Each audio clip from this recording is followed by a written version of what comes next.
So, good afternoon, everyone. I think we will wait a few more minutes, just letting people arriving, and we will start our webinar in 1 or 2 minutes.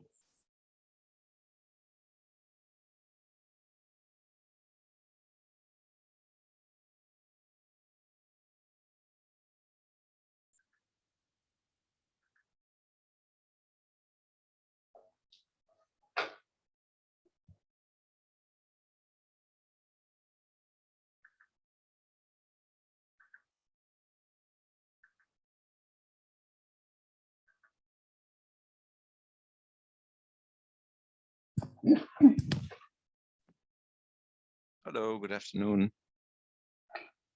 Yes, good afternoon, Danielle. I should just suggested to wait 1 or 2 minutes until we have participants arriving, and Right. we'll start in 1 or 2 minutes. Yeah.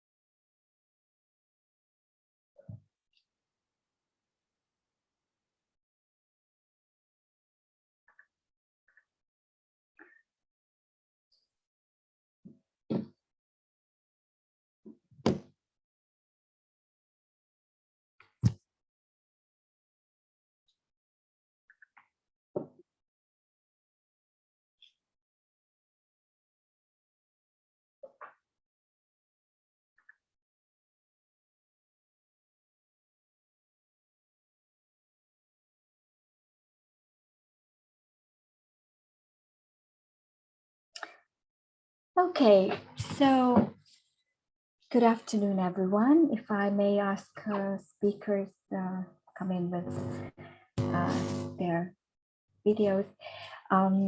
Yeah, great to see everyone, and great to see a great number of registered participants, and very welcome to this joint webinar this afternoon of the Covenant of Mayors Office, jointly together with the Energy Efficiency Watch project and the ORFI project. We will discuss 2 very important things: supporting the renovation wave, supporting narratives, and financing. My name is Christina Deli. I'm from Energy Cities, and on behalf of the Energy Efficiency Watch project, I welcome everybody.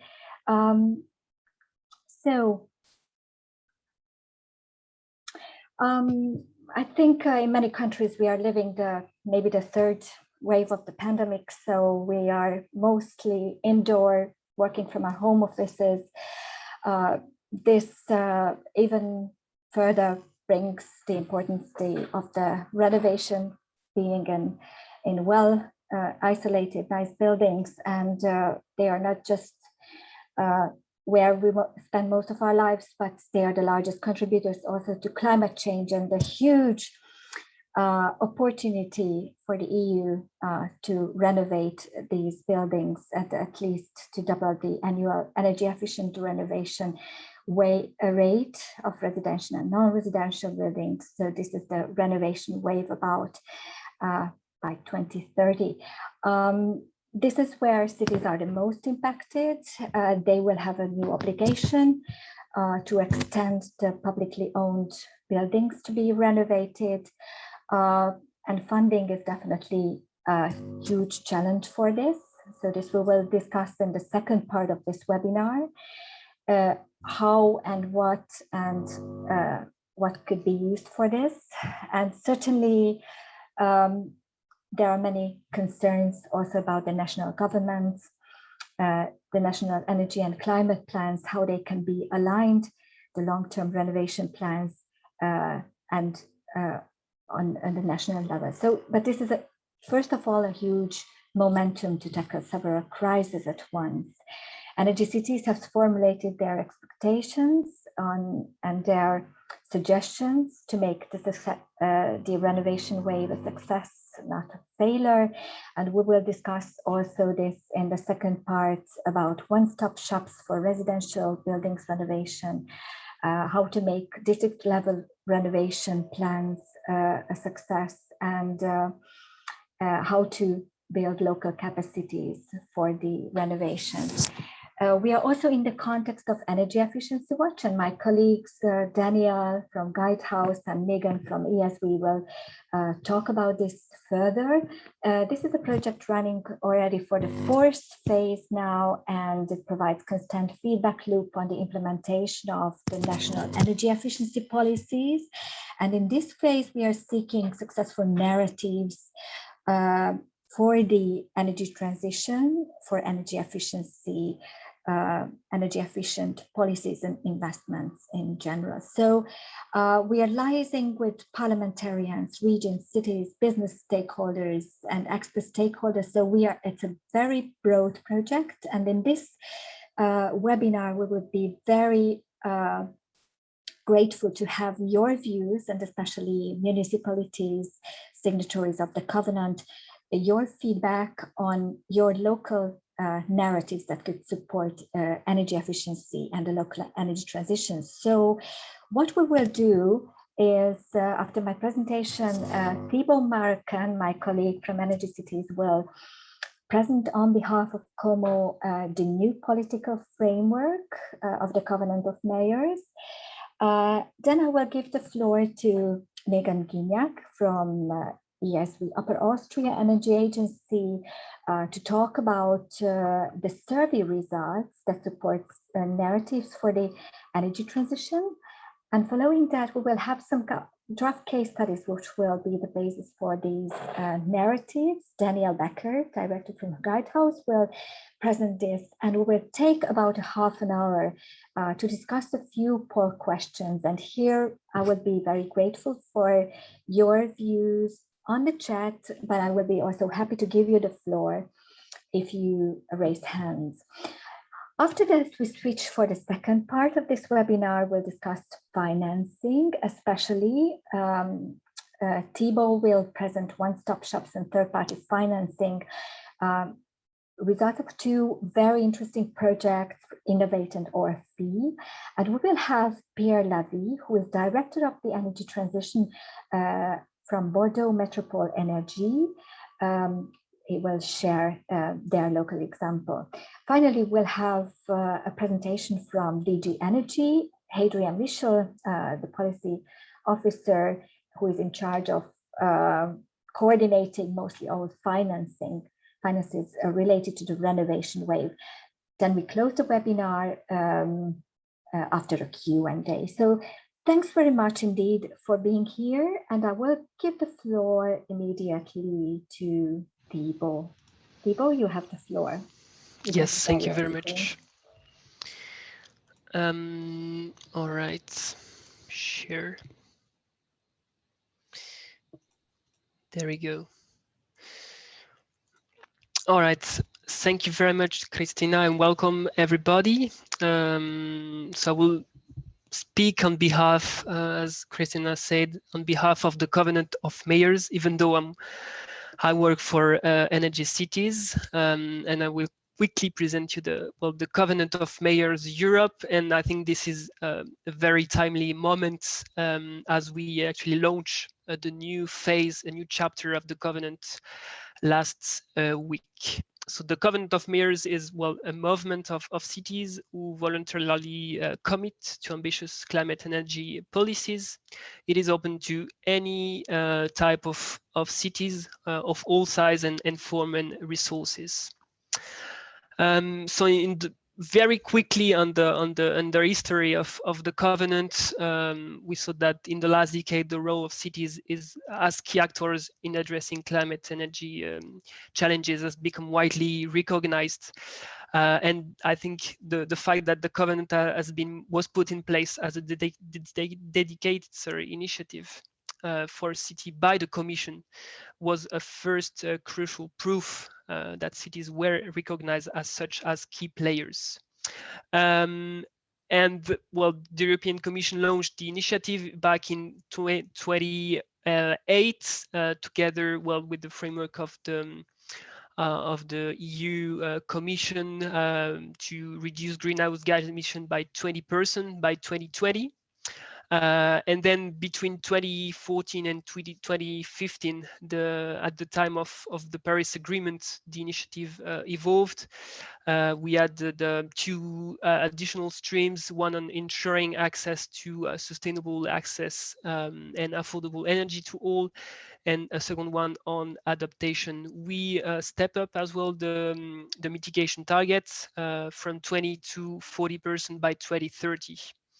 And as I said before, a new chapter of the covenant actually emerged last week for a fairer and climate neutral Europe. So before looking at what is new, why a new commitment document, very quickly, well, to reflect the latest evolutions of the EU policies and EU framework with the Green Deal and all the legislative framework that evolved in the last months, and then to align covenant signatories' commitment with the Paris Agreement, as I said, the Green Deal, and to strengthen the position of the covenant signatories as the leading movement. So what's new? So we introduced the objective of climate neutrality by 2050. As well as we align with the EU framework, so introduction of the 55% greenhouse gas reduction by 2030. We have the mention of a just transition, a fairer transition to all. We introduce as well the concept of climate pact, as we think that cities are well, a place to strive the transition, but they can only do this together with the local stakeholders, the local communities, with the citizens, to embark them together on this journey. So this new chapter of the covenant actually illustrates and provides a good example of how the EU has boosted the local actions. The community of the Covenant of Mayors actually grew quite a lot in the last years. This increase has been constant, including as of today more than 10,000 signatories, and I think very important as well, hundreds of supporters and coordinators at regional and local level that support the signatories to get involved in the covenant and in their transition. And I think one of the reasons why the covenant have been so successful and has attracted so many cities is probably the flexibility it offers to municipalities, rather than instructing cities on how to reduce their greenhouse gas emissions and implement projects. The covenant has given the freedom, the liberty to experiment and develop their own strategies.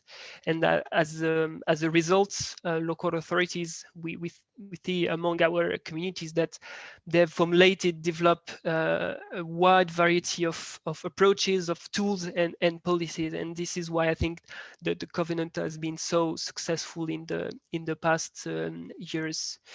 And now with this new ambition and new commitment, well, we invite municipalities to commit to this new chapter of the covenant. I listed here a number of reasons why municipalities should commit.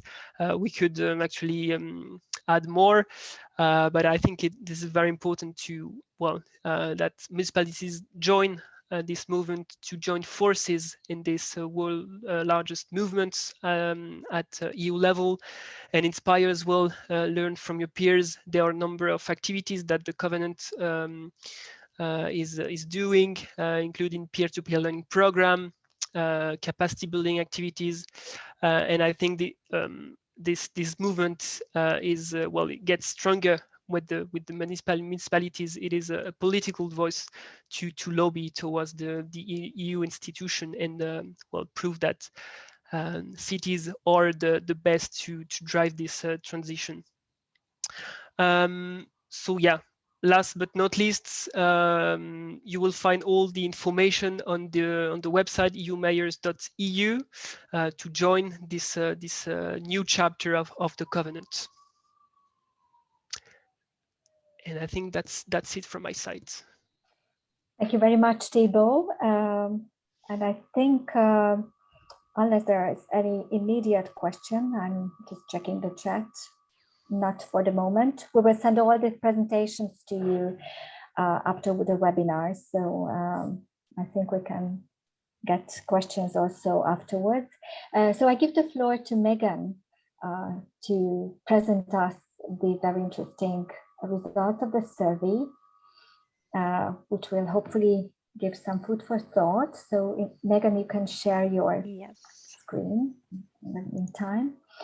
And hopefully this will give us some food for thoughts for the narratives. And we'll, of course, be very happy to have your feedback. Megan, the floor is yours. Wonderful. So thank you from my side. Hello from my side, and thank you for the invitation to be here today. My name is Megan Janak, and I work for the Regional Energy Agency of Upper Austria. And I have the pleasure of presenting some of our interesting findings from a large survey that we carried out last year on the progress of energy efficiency policy in all member states. So along with the organizations you see here on my slide, we are partner of the Energy Efficiency Watch project. This project is coordinated by EU Forêts. The Energy Efficiency Watch project has been following and supporting the development and implementation of energy efficiency policy in the EU and in member states for the past 15 years. As Christina mentioned, we are on the 4th phase of this project. And a key element of this phase is to develop, test, and roll out narratives for the energy transition in member states, in regions, and in cities. So in the previous phase of the project, key observation that we had is that there was a lot of ups and down movement in the rate of progress in energy efficiency policy in member states. And this was often triggered by political changes through time. So, but however, we did not see these ups and downs in all member states. We noticed that in countries or in regions where there was a consensus that had been reached on why we should do the energy transition, not just because Brussels tells us to. In these regions and countries, policy ambition remained much more stable despite political change. And so we decided to concentrate now on the why. What could constitute strong narratives for the energy transition in Europe and in member states? But what is a narrative and why are they important is maybe a question you have right now. So to put it simply, a narrative is a message or a story that resonates with people and that gains wider acceptance among societal groups. And therefore, it encourages a certain thinking or a certain behavior. And if we think of this in regard to the energy transition, narratives would be messages that resonate with people and influence their level of support or their level of resistance to the energy transition. So when we say energy efficiency, this is just a small image to illustrate our thoughts on this. When we say energy efficiency, everyone thinks something different. So I might think of climate protection, someone else might be worried about the high cost of investments, and a third person might not be interested, simply be in this topic, not thinking that it concerns them. So if we want the energy transition to happen, we need messages that can change the image in people's minds towards an image that makes the energy transition positive for them. So for example, if we say energy efficiency means better buildings, then people might have thoughts like, oh, this means less CO2, and that will be good for the climate. or my home will look modern, and that's something that I would like, or maybe that they would find a job in one of these new fields. So it's when we discuss with people and we want to get them on board for our projects, our goals, our missions, it's important to tap into topics that are important to them. And what are these important topics? What are these important elements that could build narratives for the energy transition? This is something that we approached last year in a large survey, the Energy Efficiency Watch survey. This is the third time that we carried out such a survey in the context of the Energy Efficiency Watch project. And throughout the years, we have been gaining views from experts and stakeholders on progress on the ground in energy efficiency policy program in the respective countries. And this time we decided as well to add in elements, questions where we could gather insights on narrative developments in the member states. We received more than 1,200 response throughout all member states and from a wide variety of backgrounds, as you can see here on the chart.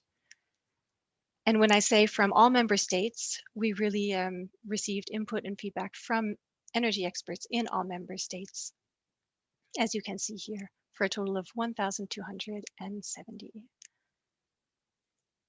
So this is just part of the survey, which I'm presenting today. If you're interested in more results, I suggest that I encourage you to go see our freshly published energy report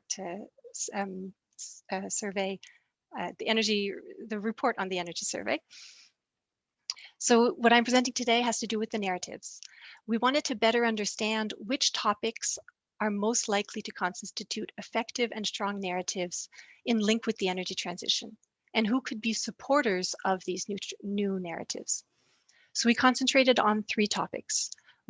First, we asked respondents which subjects are important in your country in the general public debate. Aside from energy, aside from climate, what are topics that are important to people? And then because we're interested in the energy transition, we looked to see if these topics are being linked to arguments in the energy efficiency debate. And then finally, we asked respondents about the actor groups in their countries, which groups are most influential on politics in their member state, and what is their current position on the energy transition? Are they currently supporting or rather opposed to the energy transition as a whole? So now let's take a look at the results. This is a condensed table with our key and fascinating results. We will go through it step by step now. And again, I encourage you to look more in the report for explanations on these results and results from your specific country. So when we asked about which topics are overall most important in the general public debate, so aside from energy or climate protection, these topics were ranked by energy experts, and they said that the creation and loss of jobs, economic competitiveness, and modernization or infrastructure investments were the most important topics in the energy in the public debate. These are the topics that came out at the top. So there were obviously interesting variations among member states, but the overall results that we see is that economic factors are of high importance for society in general. Because we are interested in the energy transition, we then asked which topics are currently most often discussed in relation to energy efficiency and whether this discussion is positive or negative. And here we have our first interesting observation. As you can see in the table, although jobs is the most important topic for society, it ranks 6th for its presence in the energy efficiency debate. So it is discussed much less often than housing and living costs or air quality, which ranked 3rd or 4th for their presence in the energy debate. Although these topics are much less important for society in general. Not that they're not important, it's just they maybe don't spark as many people's interest or resonate with the larger society as much as the economic topics that we see in the top of this table. And when we do talk about jobs, the debate is very positive. As you can see, 70, almost 3/4% of the time, people agree that the energy transition offers great opportunity for job creation.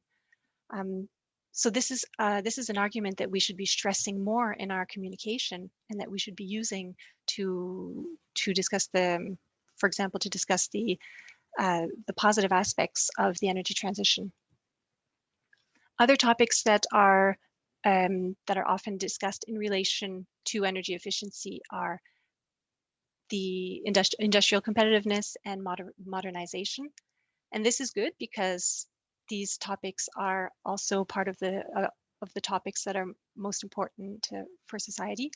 And of course, the alignment between which topics are considered most important and which ones are already being discussed in the energy transition debate, this alignment was weaker or stronger depending on the member state.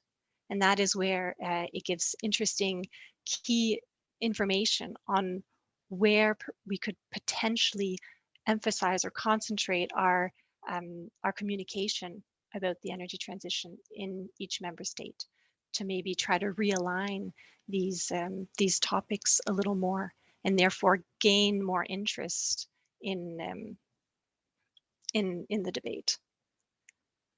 So we then asked about actor groups. Which actor groups are most influential on politics in your country, and whether these groups are currently supportive or opposed to the energy transition.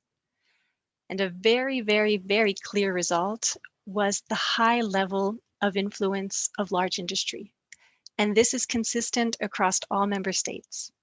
Their position on the energy transition goes from very supportive to very opposed, depending on the country. But one thing is certain, is they are influential on politics. Other influential groups show to be trade unions, chambers of commerce. Again, there are differences among member states with some interesting particularities in certain countries. But in the EU 27 as a whole, this is the ranking that was shown. So again, working with influential actor groups will can help us. If we look, for example, associations of large industry will be very supportive and very interested probably in discussing and argumenting the positive aspects of the energy transition on industrial competitiveness. Trade unions are interested in creating jobs.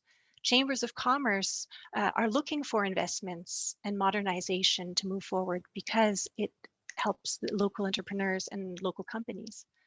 So we can see how there can be a good correlation between our mission in advancing the energy transition and working with influential actor groups, and finding messages that also at the same time will resonate with the population. And that's a bit what we wanted we would like to spur these ideas in your mind when you see these results. Because whether you're a mayor who's interested in getting reelected, or whether you would like your local stakeholders to act in line with your energy strategies and your climate protection goals, discussing and argumenting in a way that will resonate with those groups, get them on board, and encourage them to also communicate this message for you is something that could put extra or new fire under our mission of the energy transition and get things moving forward at greater speed. So again, a controversial, maybe just to give a side note, a controversial result that that comes out is when we look, I know some of you that are here today work for NGOs and probably saw in the list that NGOs are ranked 6th for their influence. This does not mean that NGOs are not valuable organizations, that your work is not a benefit to the energy transition. You're wonderful allies to have on board.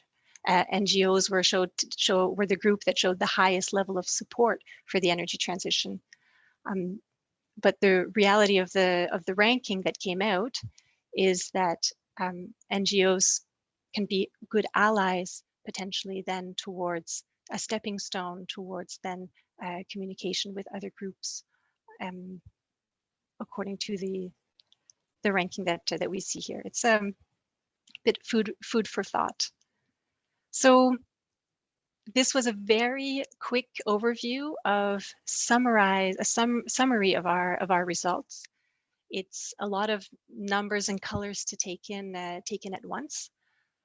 The report details this with more words, more charts and graphs.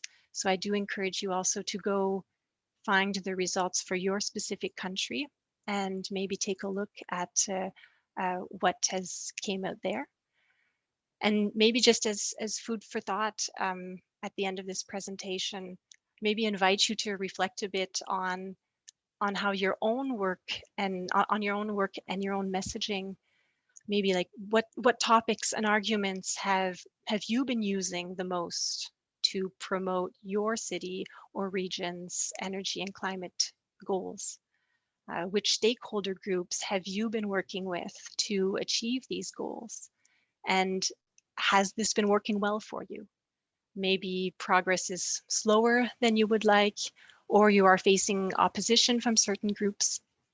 And what we see is there seems to be a discrepancy between people in the energy community, and I consider myself one in the energy community. We've maybe developed a bit of tunnel view in our way of communicating and argumenting the energy transition.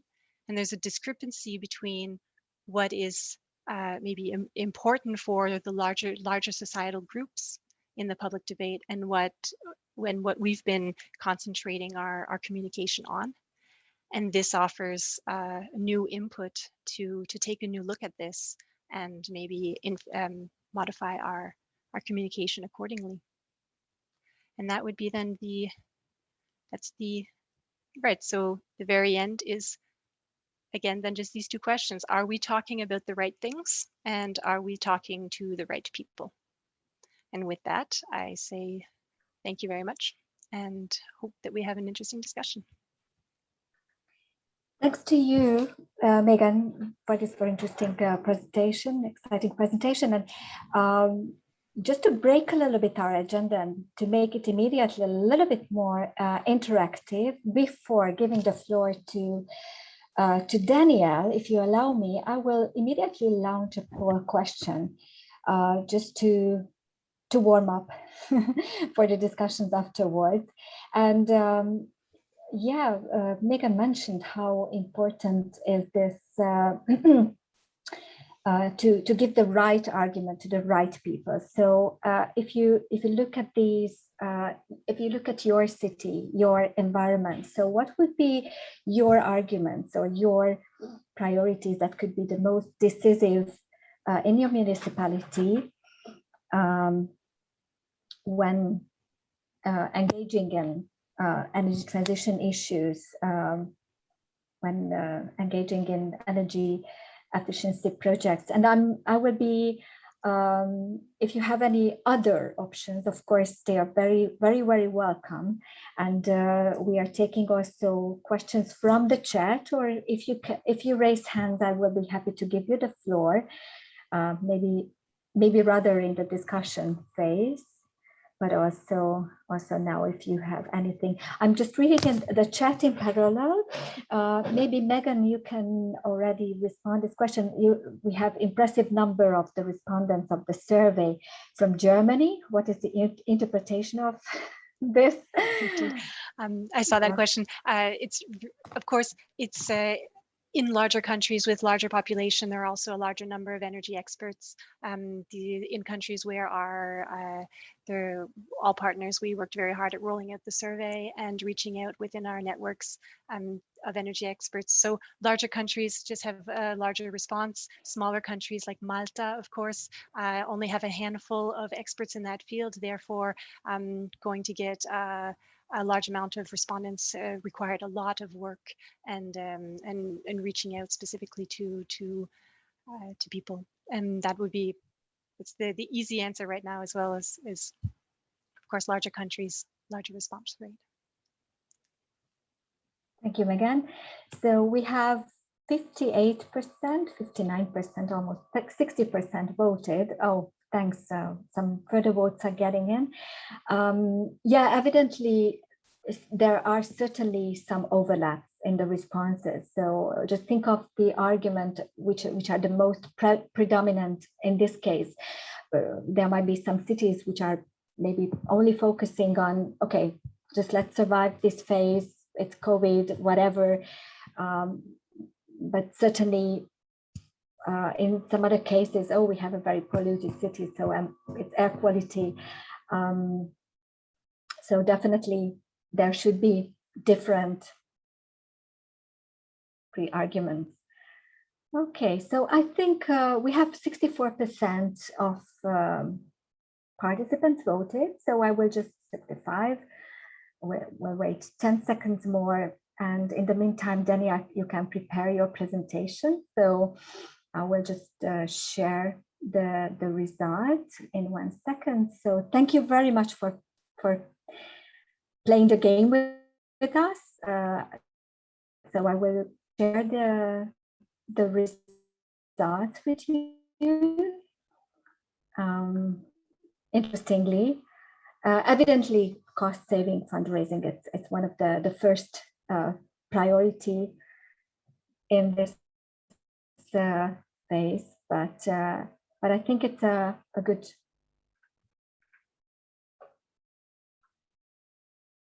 reflection. Yeah, okay. So thank you very much. And Dania, I think the floor is yours. Yes, okay. Thank you very much, Christina. I will share my screen. Let me know when you can see it. And it should be in presentation mode now, right? Okay, excellent. So yeah, thank you very much and welcome from my side. I'm Daniel Becker. I work for Guidehouse as a director in the Berlin office for energy policies.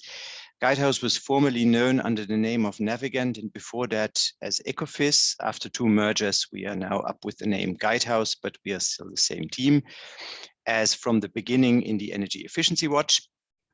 And yeah, as Megan said already, we are since 2006-07 implementing this project, Energy Efficiency Watch, together with Euphorus, with ESV. Here we are still represented as Navigant with Federen, Energy Cities, and Borschko, which is actually representing ECEEE. And let me just quickly say how we came to the exercise we are doing now. Megan has indicated some of it. So basically the situation in 2007, how the Energy Efficiency Watch started, was that by the time the predecessor of the EED, the so-called ESD, Energy Services Directive, had just become effective.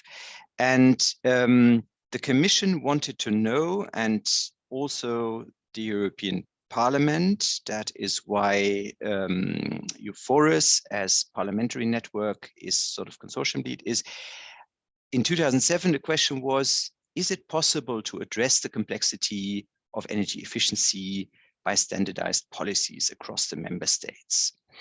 So we have gone quite a way, and the answer we could give already after Watch 3 was, yes, we can. The EU 27 has succeeded in developing good energy efficiency policies.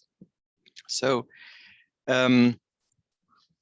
what we then saw as a result, sorry for jumping between the slides here, was, like Megan expressed already, that still what is lacking is often the implementation of policies. So yes, it is possible, and we have an impressive toolbox of energy efficiency policies. So it's not a matter so much of the design, of not knowing how to design a good policy, but rather the quality depends on the political will to implement. And that often depends on sort of the political majorities and the societal consensus, if it is there, or if it's not there, which narratives are in its way. So there's often the obstacle that strong voices in society say energy efficiency is a priority of, let's say, detached elites, and on the ground we have different problems we need to solve first. So it's a luxury issue, or anything, it is too expensive, we are leaving people behind, etc. So that will all sound familiar. And we said we want to find out more about the narratives that either impede or ideally sort of promote energy efficiency. And we want to learn about cases. So we are doing different exercises under the Efficiency Watch 4, one of which is the survey that Megan presented. That is the aggregated view of more than 1,200 experts across all member states and across the sectors. And then what we are also doing, that is the top bullet point, is workshops with the business community. So we do this in 10 selected European member states, and we gather business people who are active in the field of energy efficiency, meaning they have energy efficiency in their portfolio. And we ask them for their experience with, on the one hand, the policies that are implemented, and on the other hand, what they see in terms of narratives that help them in selling their business case, or that they come across in terms of obstacles. We have done that in the Watch 3 already, and we've seen that this was quite an effective means of gathering authentic voices, sort of to complement the overall picture. And also with the European Commission, the interest in especially these voices has been high, because often it points at aspects that are not clearly seen in the more aggregated view, or let's say in the statements that are made by business associations that represent, of course, the business, but who often go for common denominators and not so much on individual situations. So what we are actually doing is in these business stakeholder workshops, we are listening to people very cautiously, ask them certain questions, and then out of the input that we are gathering, we are developing case studies, 10 case studies of impressive narratives that can be shared with others for mutual learning, and that to a certain extent also can be applied more generally, not saying copy paste from country A to country B or so, but which give interesting insights in setups, societal setups, how arguments are being used in certain contexts, and how that can be beneficial or counterproductive. We have a number of other outputs, so we are disseminating / also gathering inputs in the national parliaments. Then as a key output, we are also, as a general outcome at the end, formulating key policy recommendations. There will be also in Watch 4 a brochure like the one that Christina showed that we did in the Watch 3 that will illustrate the outcomes to a broader public. And there will be, and hopefully we can do that live, maybe in Q3, Q4, or for the remainder of the project, a broad dissemination process where we let interested stakeholders know about the precise outcomes of the project. Now I want to give you a short insight and overview on the draft narratives, the draft case studies that we have gathered so far. This is the overview. So I will quickly go over them. I'll not touch upon each one here in detail. But what we gathered is, first, it is beneficial to be a front runner. Then second, energy efficiency to be considered as integral improvement of the production cycle. So not only saving, but improvement optimization. Then we got a strong statement, only talk about real business cases for energy efficiency. So don't try to make up for benefits that don't sort of pay off economically. Then fourth, there was a big topic about communication and dialogue between spheres of involved stakeholders. So upfront and accompanying communication and dialogue processes between the implementing parties, for example, on the administrative side, and those impacted by regulations such as business stakeholders, such as the general population, etc. So that was often seen as a big deficit, as a more general point. Then fifth, there was a strong case about the image of technologies, and so the according power to promote a certain technology and for which reason to do so. That is one of the examples I'll pick and explain more in detail. Then sixth, the very broad topic of just transition. So what to do about it and how does that positively or also negatively impact the debate on increased energy efficiency. And then there was a case made on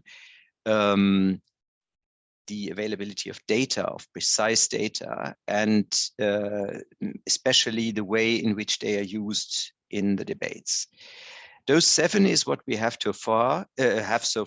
Further case studies are in the making. The process is not fully complete. Let me, as indicated, just jump into some of the cases. So I'll pick 3 here for the sake of time that are most illustrative. So the first case, it's beneficial to be a front runner, was brought forward very prominently by Denmark. So we also indicate, we don't select only one country, but we also indicate in which country this was brought up, and others chimed in. And here, sort of the opinion and the statement of the participants was energy efficiency in the Danish context is not subject to any fundamental dispute any longer, even when government changes, etc. There is societal consensus because the country has recognized already a while ago that in general, it is a strategy for a country in Denmark's position, being small, rather high cost in production, etc., to be at the forefront of things, especially of technologies, and that applies also to energy efficiency. That is, of course, a particular situation that not many countries will share in that overarching situation, but still, there are also contexts recognizable for single sectors, for single technologies, where this applies also for a number of other European member states, where they say, in the field of XYZ, we consider it good for us for our economic development to be a front runner. And that can then sort of gain a lot of positive attention and a lot of resonance and will be shared by large and often also influential parts of stakeholders of the population, and can be a strong narrative in favoring energy efficiency. Let me jump to the next. So energy efficiency as integral improvement of the production cycle, that was brought up very strongly in Italy. It originated from mostly companies that are active in the auditors field and energy management systems, that they said there's a massive difference between audits that are just regarded as a stamped paper that you need to be compliant to regulations, and the actual way of working with the results. So getting over that step makes a difference. And they said if it can be, if they succeed in popularizing the idea to really work in companies with audit results, this is a massive shift of mindset, what energy efficiency can be besides just saving units of energy, which often compared to other costs relevant to the production cycle is not considered the first priority. But they say it can actually, by monitoring the whole process and understanding it better, and even more when digitalization comes in, it can serve as integral part of optimized production. And that is then also a breakthrough in acceptance and in active promotion of energy efficiency. So also a strong narrative. Let me do one last out of those, but of course, I'm happy to share the presentation through Christina, and whoever wants to know more about the process and has opinions to share, most welcome. This is why we do this. So let me jump to, sorry, let me just find the right one. Yeah, this is it. We have called it, this is just a working title, Communicate Successfully the Shift Away from Oil / from Outdated Technology. What it means is often there is an image related to technologies, to energy efficient technologies that are to be implemented. And if that image is negative, then the root cause for that negative image needs to be identified. So ideally with some better sociologic understanding of the target group. So we had prominently the example from Slovenia, where stakeholders said, even though there are good preconditions for using wood for heating in modern systems, this is often associated with a negative image, with an image of the past, of poverty, of low tech, etc. So people rather prefer other systems like heat pumps, which not generally are to be blamed, but potential is untapped. So it is important to speak about this image / change it before implementation will be successful. And there was another example from Austria, which went the other way, that when support schemes were set up, it was assumed that people's willingness to change their heating could be increased by increasing the amount of support.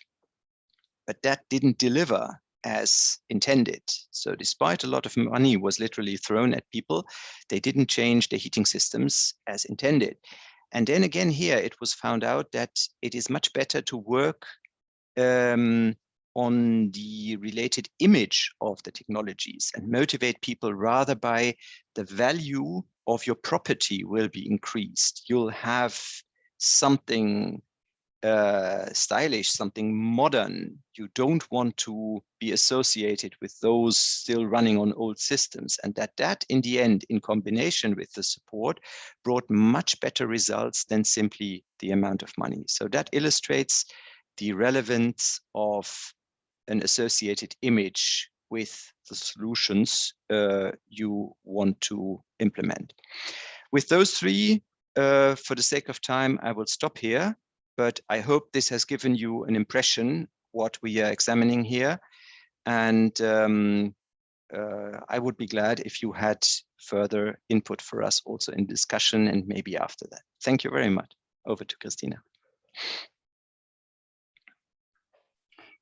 Thanks a lot, Daniel, for this illustrative list of draft case studies that could be serving as a base for the narratives development. And I think we should be jumping into our discussions, and I will be very glad to hear your direct views, your feedback, also from your experience on the ground. We have many cities connected here. We have Aradiku from Greece, we have Riga from Latvia, we have Rome, Porto, Karlovac from Croatia, Manchester, just to note a few. We have also someone from Szeged, from Hungary. So would be really keen to hear your views of what are your cases on the ground. What are your local narratives we mean for the energy transition on the ground? It's enough if you raise hand or if you write me on the chat, and I can give you the floor. Just to warm up a little bit more, maybe I will launch our second poll question. So let me see. Yeah, I think it's a good, just to heat up the debate a little bit, because you will certainly know of people who are against of everything. So if you think of your municipality and if you think of your decision makers, certainly there are always people against what you are willing to do on energy. So what are their major arguments, their killer arguments when you wish to invest in energy efficiency, wish to engage in the energy transition, and there are certainly counter arguments. And I should be very glad to hear your views on this, also via the poll, but you are very welcome to take the floor. So if you raise hands, I will be happy to give you the floor. Or actually, we have also Pierre Levy from Bordeaux. Maybe I can ask you as well, Pierre, although you are from the other side, not directly from the municipality, but you're certainly talking to many municipal people who are not necessarily the most engaged or the most enthusiastic about your ideas. So what are you actually hearing the most? If you have some thoughts on this.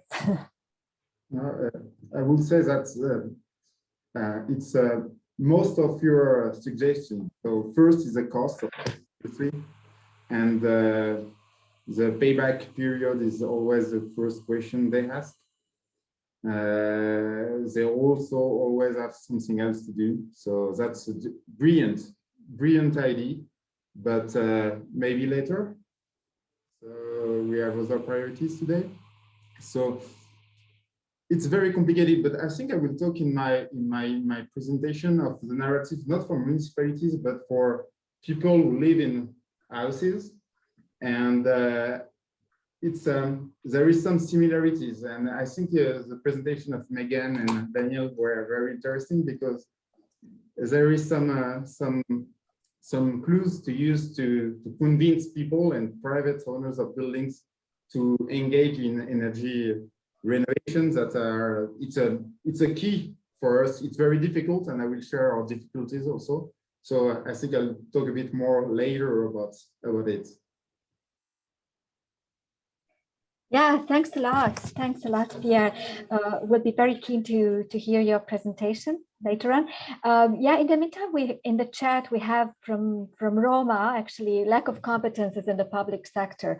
So why do you want to do it? You don't catch this. You don't have the competences to do that, right?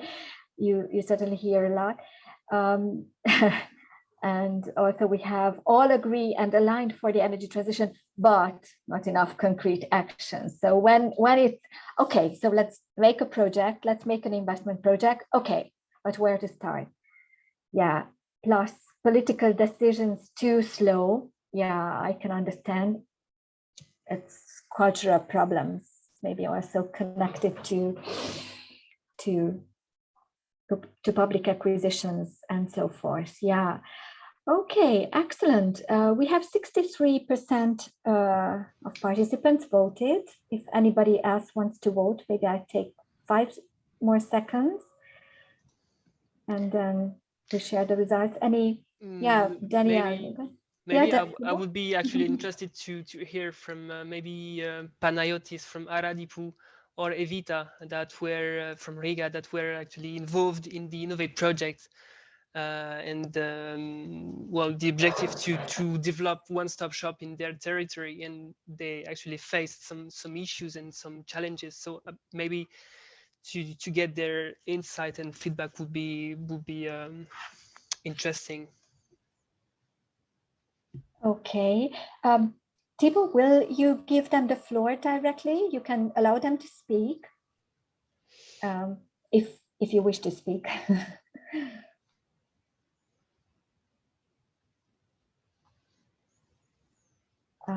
Yeah, either Panayotis or maybe Evita from Riga.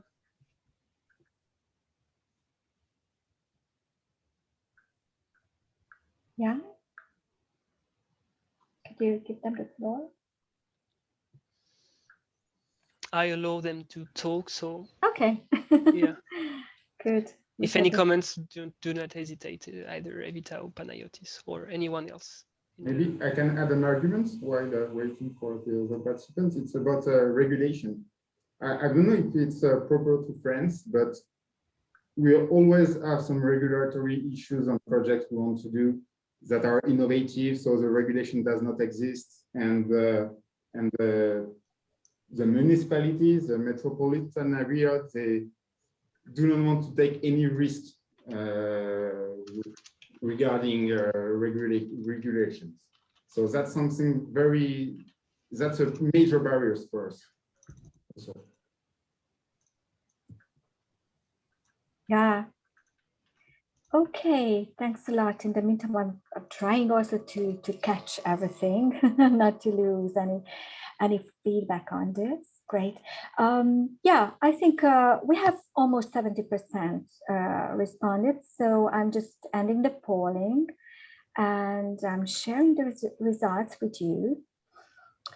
Yeah, quite interesting. Yeah.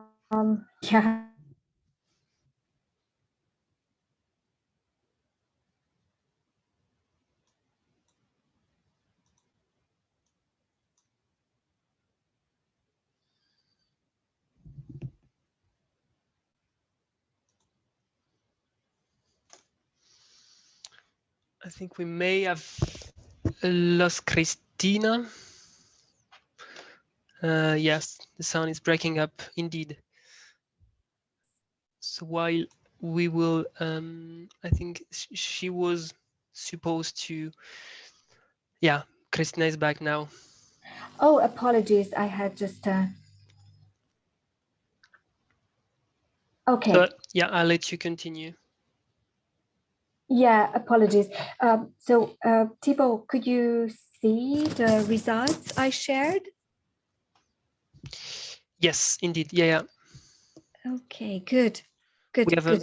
We have a small comment from Rosario Vargas saying that small municipalities like mine. So maybe Rosario, do you want to take the floor, express your case? Saying that, yeah, very difficult to find money to use it for energy efficiency measures. Do you have anything to add, Rosario?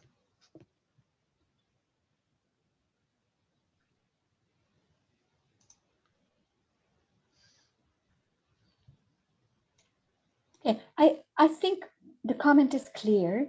So maybe we can jump to the third or question, right? I'm stopping sharing. Yeah, just a moment, please. I was asking. So, yeah.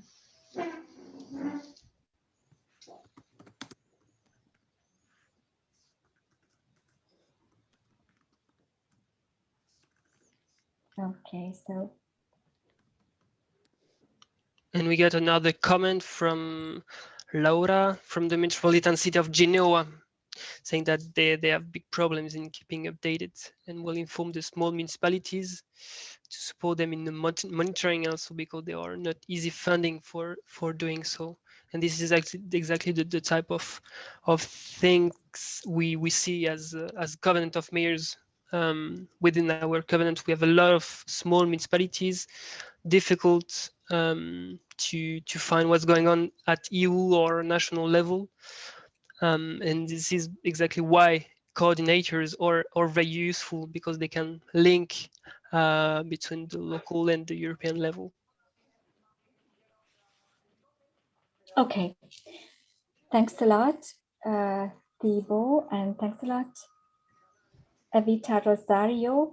I think I'm launching the third core questions, which is connected to the former one. So what are your responses, your arguments? And it's also connected to the first question on the priorities. So what are your key motivations and responses beyond the cost savings? Because evidently cost saving is first, as we found, but for your municipality, or to convince your decision makers in the municipality to engage in energy efficiency project or in investment related to the energy transition. So, and here you can give more choices. You can give up to 3 choices. Yeah, and if you have any comments related to or from your municipality, you are very welcome to take the floor.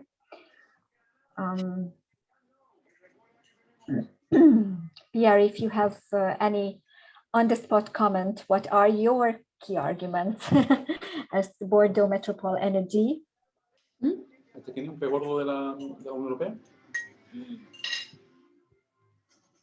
It's Rosario Vargas speaking.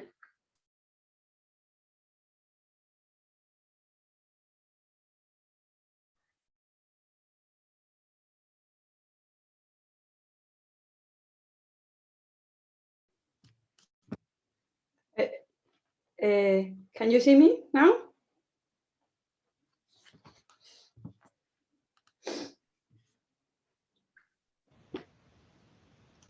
Hello?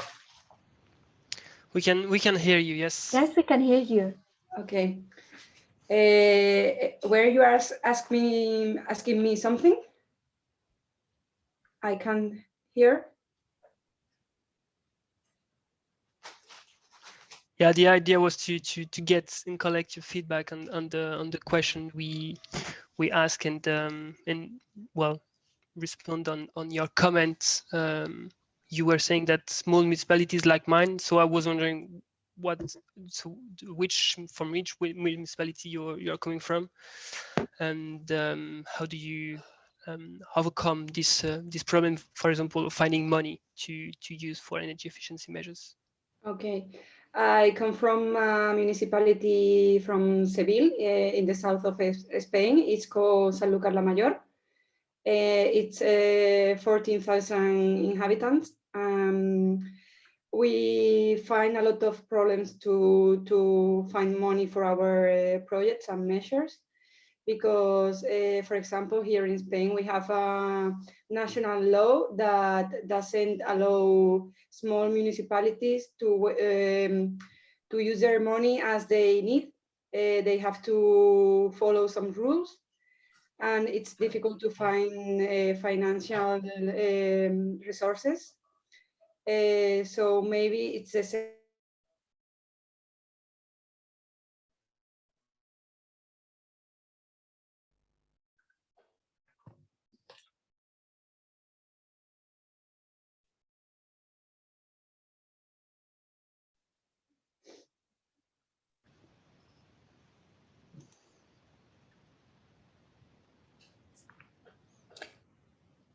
Okay.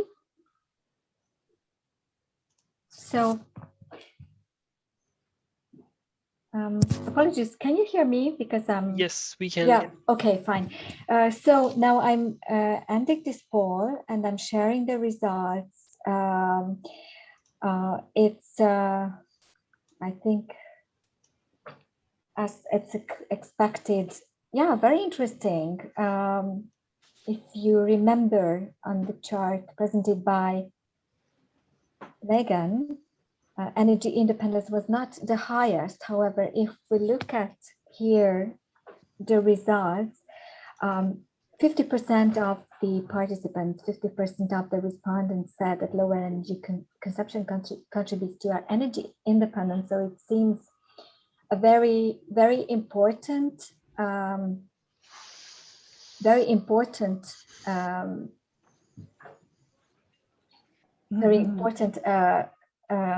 argument, while it also job creation, it seems to be important and connected to the energy transition, and more affordable and healthier built environment. It's also, so yeah, thanks a lot. And if you want to comment any of your, yeah, I see a comment from Christina from Setúbal Municipalities. Maybe Christina, do you want to jump in? Hello, good afternoon. Can everybody hear me? Yes. Thank you. Good, thank you. So thank you for this opportunity. We are working in our sustainable and energy and climate adaptation plan. And we are struggling with energy poverty strategy, because we know that we have a lot of issues concerning energy poverty. Our housing is not well constructed. We have issues. Our houses in Portugal are cold in winter and very hot in the summer. So the issue is, we don't have the same problem as the Northern Europe has. When you don't have energy in the winter, everybody can have health problems, very serious concerning the cold.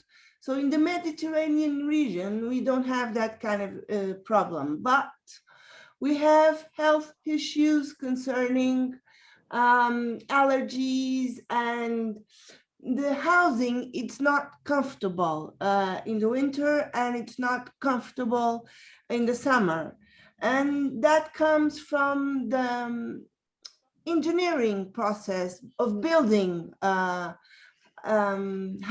in the Mediterranean region. So we must take some measures on engineering process of a house building, like conserving energy inside with windows, rooftops, etc. So we don't need top technology like we think Northern Europe needs. We need a more based fund construction strategy for our housing, but that's quite difficult because municipalities can't have a say on that. It's more like an issue that must come from the government. So how do we have the possibility to make some difference on this issue? That's my question. Sorry if I was confusing.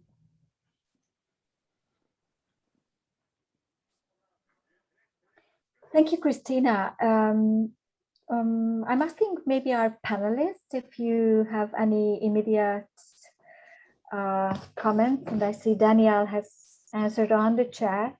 Maybe if you want to. Yeah, I wondered on the issue that you just described. I mean, poor quality of building is a big issue. And that is, of course, not an easy one to tackle. And I fully agree and see the point that for building regulation, the national level is responsible. Question would be whether anyone has experience with this. What you see occasionally, and that is maybe an upcoming business case, are innovative local builders that just say, okay, despite the regulations, I'm offering better quality. And often here, the cost is not key when you newly build. It is more the application of new techniques and new materials, etc., that not necessarily need to be more expensive, especially when it comes without sophisticated technologies for heating, for ventilation, for whatever. And that can also come along with an image. So just an example, we see this, we have in Germany at the moment a controversy about the level of rent, especially in larger cities, that they're going up quite significantly. And so the acceptance of sort of builders' conventional business models is a bit eroding. And what you can clearly see is strategies from the builders' side and from the housing developers to counter that a bit by giving themselves a more positive image. Like, we are thinking of the future, not only in terms of maximizing our own profits, but also in giving back something to society in terms of innovation. So has anybody made experience with that so far? Has that reached your sphere already? Thank you, Daniel. Maybe it's time also for a question that is related to this, about the influential local stakeholders, interest groups. So in the meantime, while continuing on this discussion about local innovative builders, at the same time, you can think of which interest groups or stakeholders are the most influential on your local energy policies or investments, and you can think of more choices here as well. So yeah, Christina, would you like to react on Daniel's comment? Can I? Yes, Can please. Okay, thank you. So what happens here in Portugal is the upper class can have those kind of issues concerning buying a house or building a house. All the rest of the people can't. Building a house or buying a house is very expensive. It's one of the most costly budget issues in a family. Maybe sometimes bigger than food or water or energy. It has a very big weight on the familiar budget here in Portugal. But the buildings are very poor in terms of quality, concerning energy efficiency and other issues also. So what happens, maybe at the municipal level, we can in some way put some I don't know, maybe reduce taxes to investors and builders who want to make some good quality energy efficient projects, and we can reduce those taxes at the municipal level, for instance. I can see that happening, but that won't be very expressive. It won't be sufficient if we want to change the order of things right now, how it works. I think we need, even if all Covenant of Mayors municipalities decided to put that kind of measures in place, it wouldn't be sufficient concerning fighting energy poverty in Portugal. Mm-hmm. Thank you, Christina. I have a comment also from Andras Jäger on sustainable procurement policies to carry out ambitious energy renovation of public buildings can really help address supply side market fragmentation. That's true. Yeah, in the meantime, may I ask you to vote on the poll, those who have not yet voted, and I'm asking also again, Pierre from Bordeaux, who, if you're implementing a project or undertaking a project, planning a project, who are your major key allies for promoting that? If you have any ideas on this. And then I'm sharing the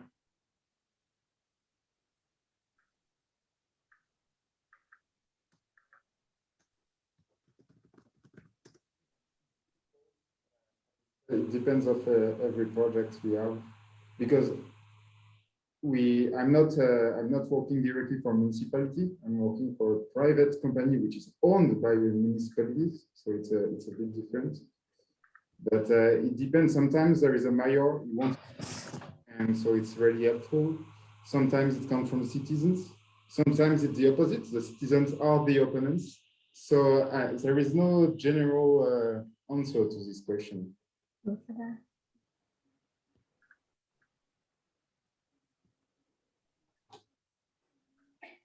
Yes, probably depending project by project. Okay, thank you for participating. So I'm sharing the results. It seems that similarly to the survey, we have local industries and entrepreneurs, while at the same time citizens, local taxpayers as the most influential interest groups here. And finally, we have one more poll question to answer, and I will give the floor back to Thibault about influencing circumstances. So what in your municipal life, if you think of your municipality, are the most influential to launch an energy efficient investment? Certainly money, and certainly all these have an impact on your decisions. But if you think of the two most influential that you could think of. And again, if you have anything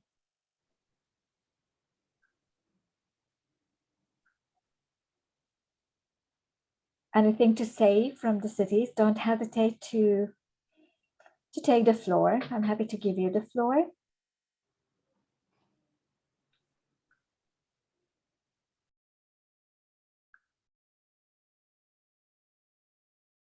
Okay.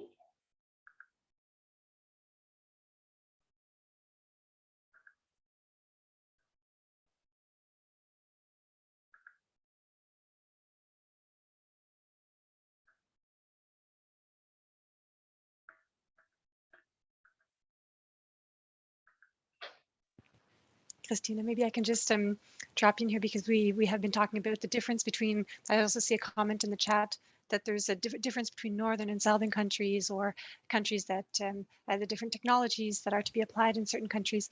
And again, so just something I would like to stress is that the results that I showed in my presentation was the overall average for EU27, but there are differences among member states in the important topics in the public debate in each one of their specific circumstances. And that's where it maybe makes sense. We're not putting all EU27 member states in one pot. That's one of the advantages of our survey results, is that we went and got feedback from experts on their specific context in their specific country. And you can go see those results for your country in the survey report.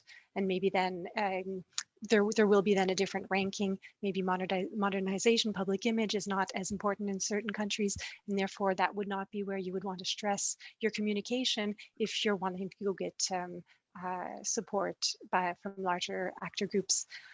So it's just something I wanted to highlight again and encourage people to go see their specific situation.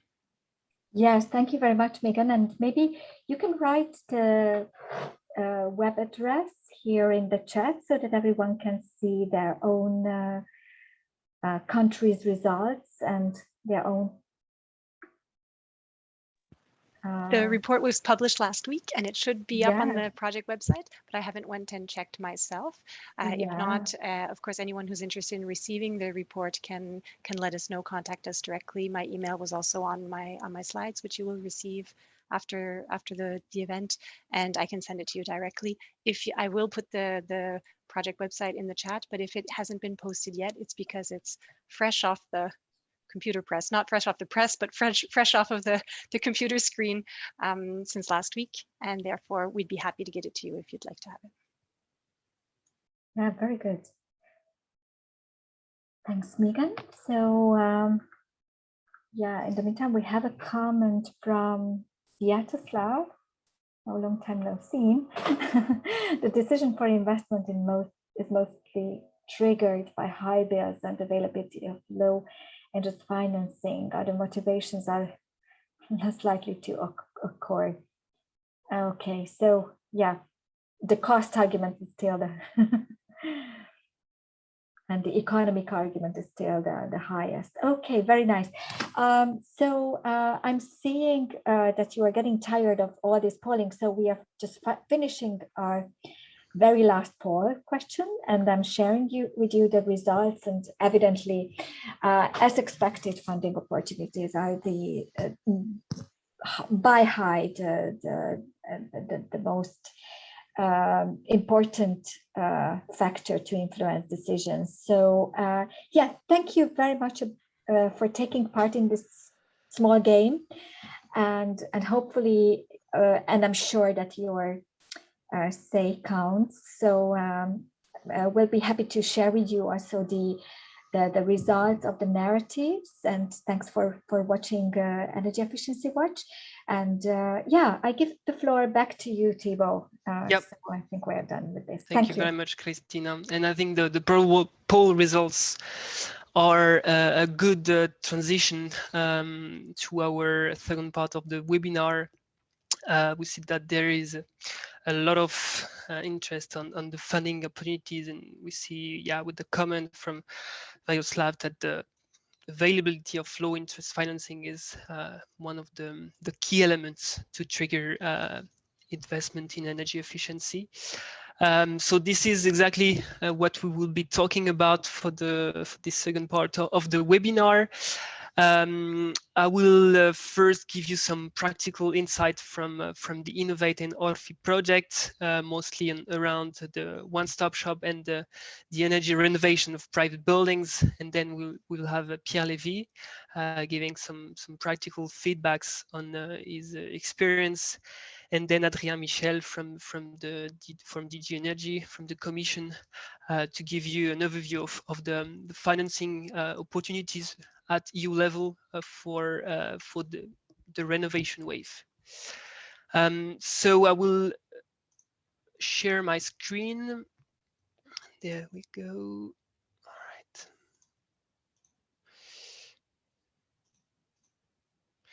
Okay, so I think now you can see it.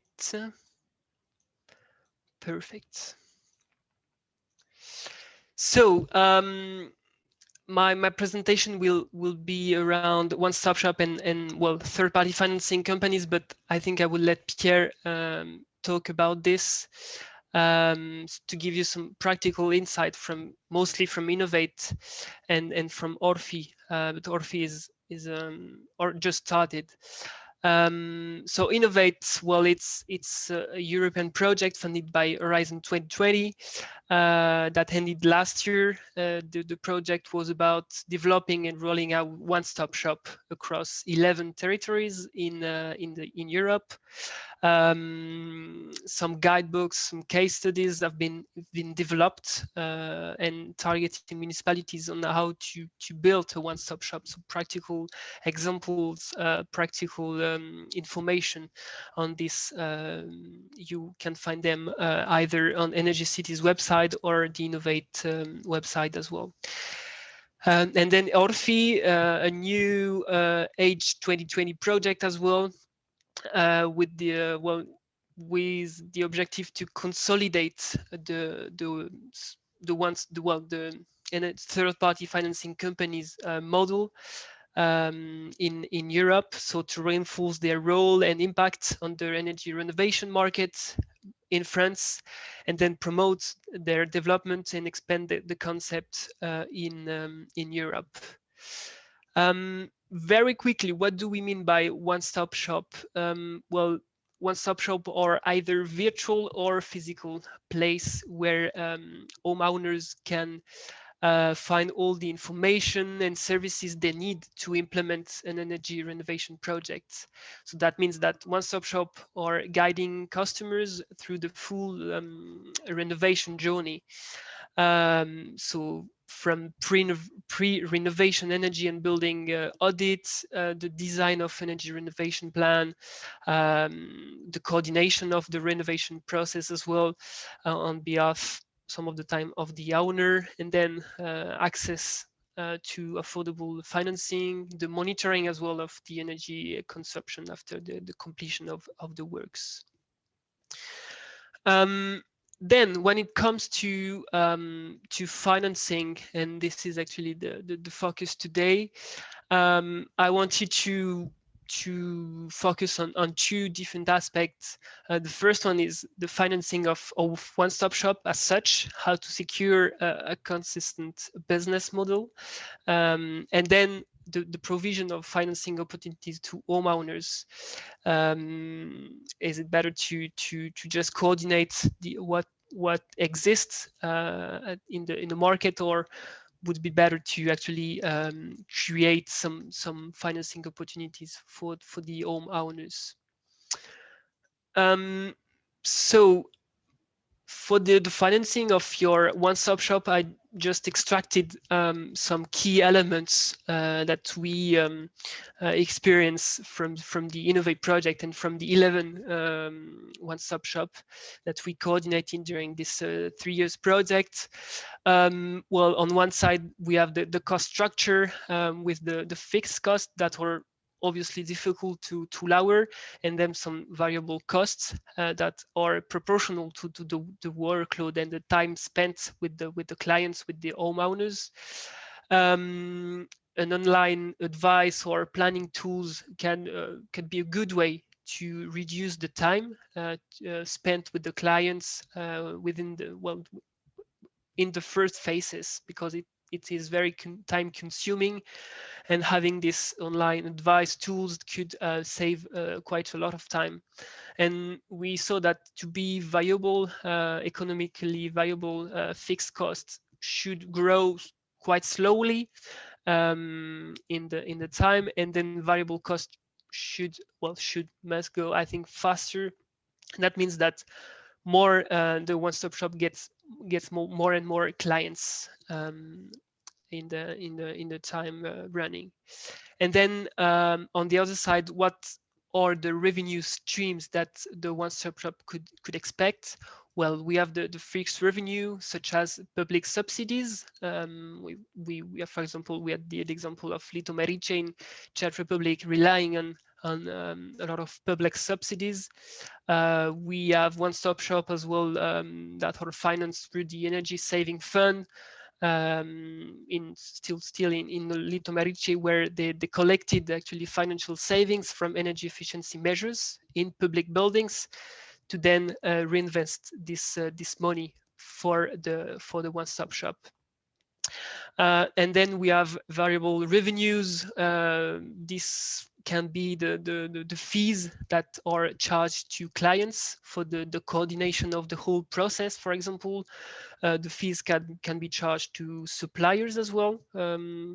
This is the case. We have as well the case with Airline in the Netherlands, where they actually get they could reduce their costs through the economies of scales that they negotiated with suppliers. So they got actually heat pumps at a reduced price, because with the economies of scale they could get a better and get a discount for this.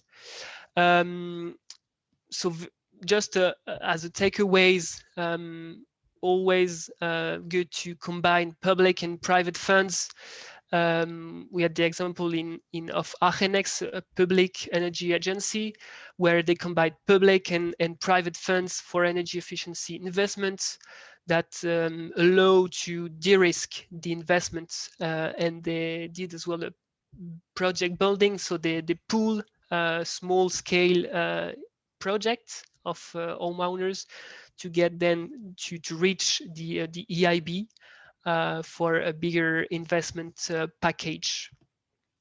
And then we had the example of Parity, a cooperative in the UK, and they always highlighted two things that have a big impact on your business model. The first one was the conversion rates. So as I previously, a lot of costs are upfront. So before actually the client commits. So that means that if clients drop out before the renovation work starts, then the cost per client per job is rising a lot. So various answers to this take a non-returnable deposit as a payment for the initial assessment, for example, would be a way, or as I said previously, automate the early stages to reduce the time. And then the size of job is essential as well when imagining your business model, because there is always administrative costs for each cases, and well, from their experience, they were saying that 1,000 small jobs bring as much as income as 10 big ones. So they would prefer actually to go for a big and large renovation project rather than small ones that could cost more in the end. So to conclude on this, public funding, I think is essential and is key to, let's say, compensate the reluctance of homeowners to pay for the orientation phase, which can be a key obstacle for the one-stop shop to grow as a profitable business. Then on the other side, to the access to finance for the homeowners, I listed few questions here. Whether the one-stop shop should develop its own financial products or promote financial markets available, and again, how to overcome this low willingness to pay for the advisory services. We saw quite a lot of example, wanted to highlight some of them. A one-stop shop can either provide direct financing, but more often they act as an intermediary between homeowners and financial institutions, namely, banks. So I think what is very important is when setting up a one-stop shop, it is necessary to examine what kind of funding sources are already there available in the market for the homeowners, whether new financing schemes option would be needed to be created for your target groups. So where financial products exist, such as subsidies or tax credits or loans, I think the one-stop shop should help and assist the homeowners to prepare all the required, let's say, workload and hold the to support them in the process to get access to the different grants and financing schemes available. And for example, we saw that there is loan that can be offered by partner banks. Potentially here, the public authority can act as a guarantee by a public guarantee fund. Or we saw the case where with the revolving fund for the purpose of supporting energy renovation buildings, where municipalities could act as to kickstart the process and then coordinate the whole renovation. Even though it is still difficult to get banks on board. They're not willing to develop specific products, and we saw that their management processes are fit into large credit portfolio, so difficult to get banks on board for small renovation projects. So yeah, as I said, within Innovate, various approaches have been identified, whether they partner with existing financial products, with the example, for example, of Airline, where banks were giving very low rate a loan to homeowners to install PV on their roof. One thing that could be interesting as well is project building and acting as an interface vis-a-vis financial institution. I was talking about the EIB. And yeah, the revolving fund, using public fund as guarantee funds. So plenty of financial instruments that exist on the market and where One Stop Shop could act. Then I wanted very quickly to highlight the case of third-party financing companies, but I think Pierre will talk about it much better than me. So I will let him talk about this. But just to give you an overview of what it is, third-party financing companies offer direct long-term loans, so integrating expected energy savings in the assessment of the repayment capacity, and they would be actually referred to the notion of one-stop shop, because they offer a technical and a financial offer, and I think this is a novelty, and Pierre will be talking about this later. In this context, what are the role of local and regional authorities in setting up a one-stop shop? I listed some of the arguments or points that local authorities could have a look at.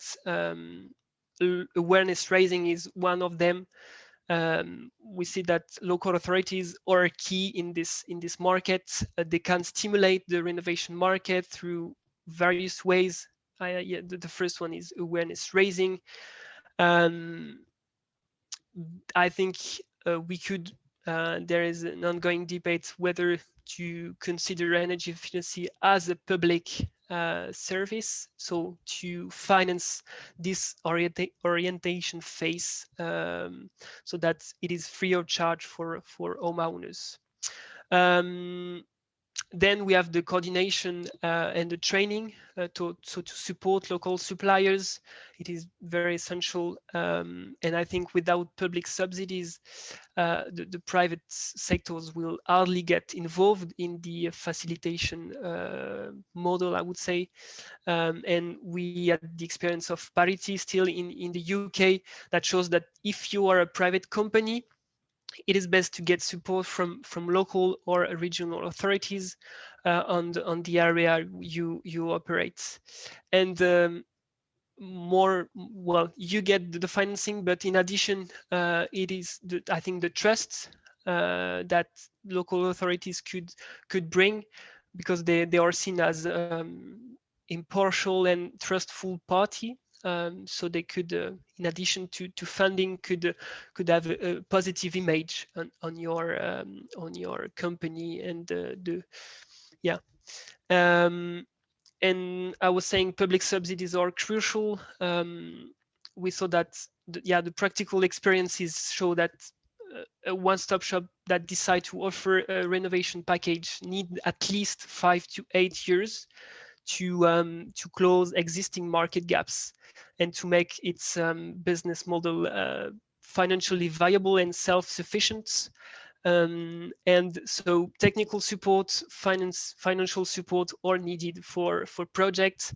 I'm thinking about the Elena assistant that could be a way, and that could be a scheme facility that One Stop Shop could rely on, even though we thought that the ELENA support is quite short, only 3 years, and we actually advocate for extend this support to 5 or 6 years, so that the support is long enough to have at the end a viable and self-sufficient business model.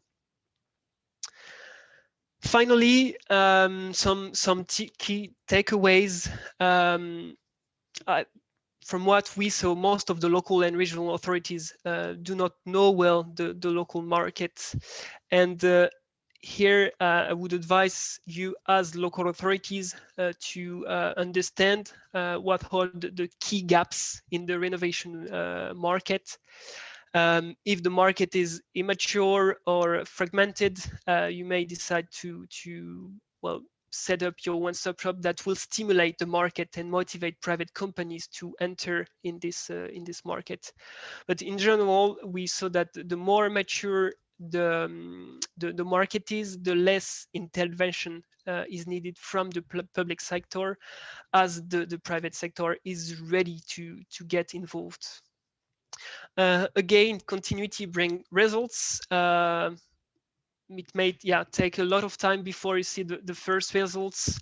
We saw that budget constraint from the poll results, from the comments, that financing is a key barrier to launch ambitious projects. So subsidies such as ELENA could be a way to overcome this barrier. There is EU or national grants that could help you to launch your one-stop shop, to launch studies. As mentioned earlier, Arenex, this public energy agency in Spain, by combining public and private funds, they could actually they succeeded in launching their one-stop shop, in combining funds by getting grants, technical assistance as well, and de-risk their investments. And finally, one-stop shop should rely on a more stable funding mechanism to encourage deep renovation. Again, to compensate the reluctance to pay for the awareness or orientation phase, which is a key obstacle. I think one-stop shop must be at least partially covered by resources under public control. So, for example, third-party financing could be a nice example to look at. There must be consistent with the definition of public service obligation, avoiding maybe competition distortions at least for the orientation phase. And finally, the development, as I said, should rely on a stable funding mechanism.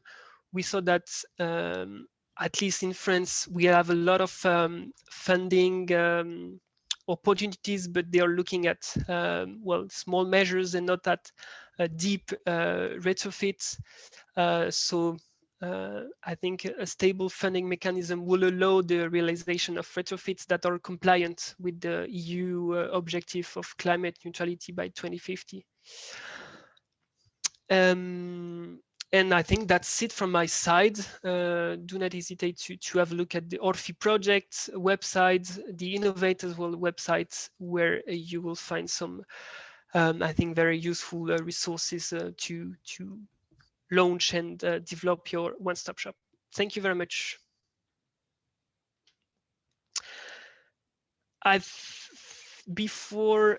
So I'm just checking the time. I think I will now give the floor to Pierre Levy from Bordeaux Métropole Énergie. I will share my screen. Yep.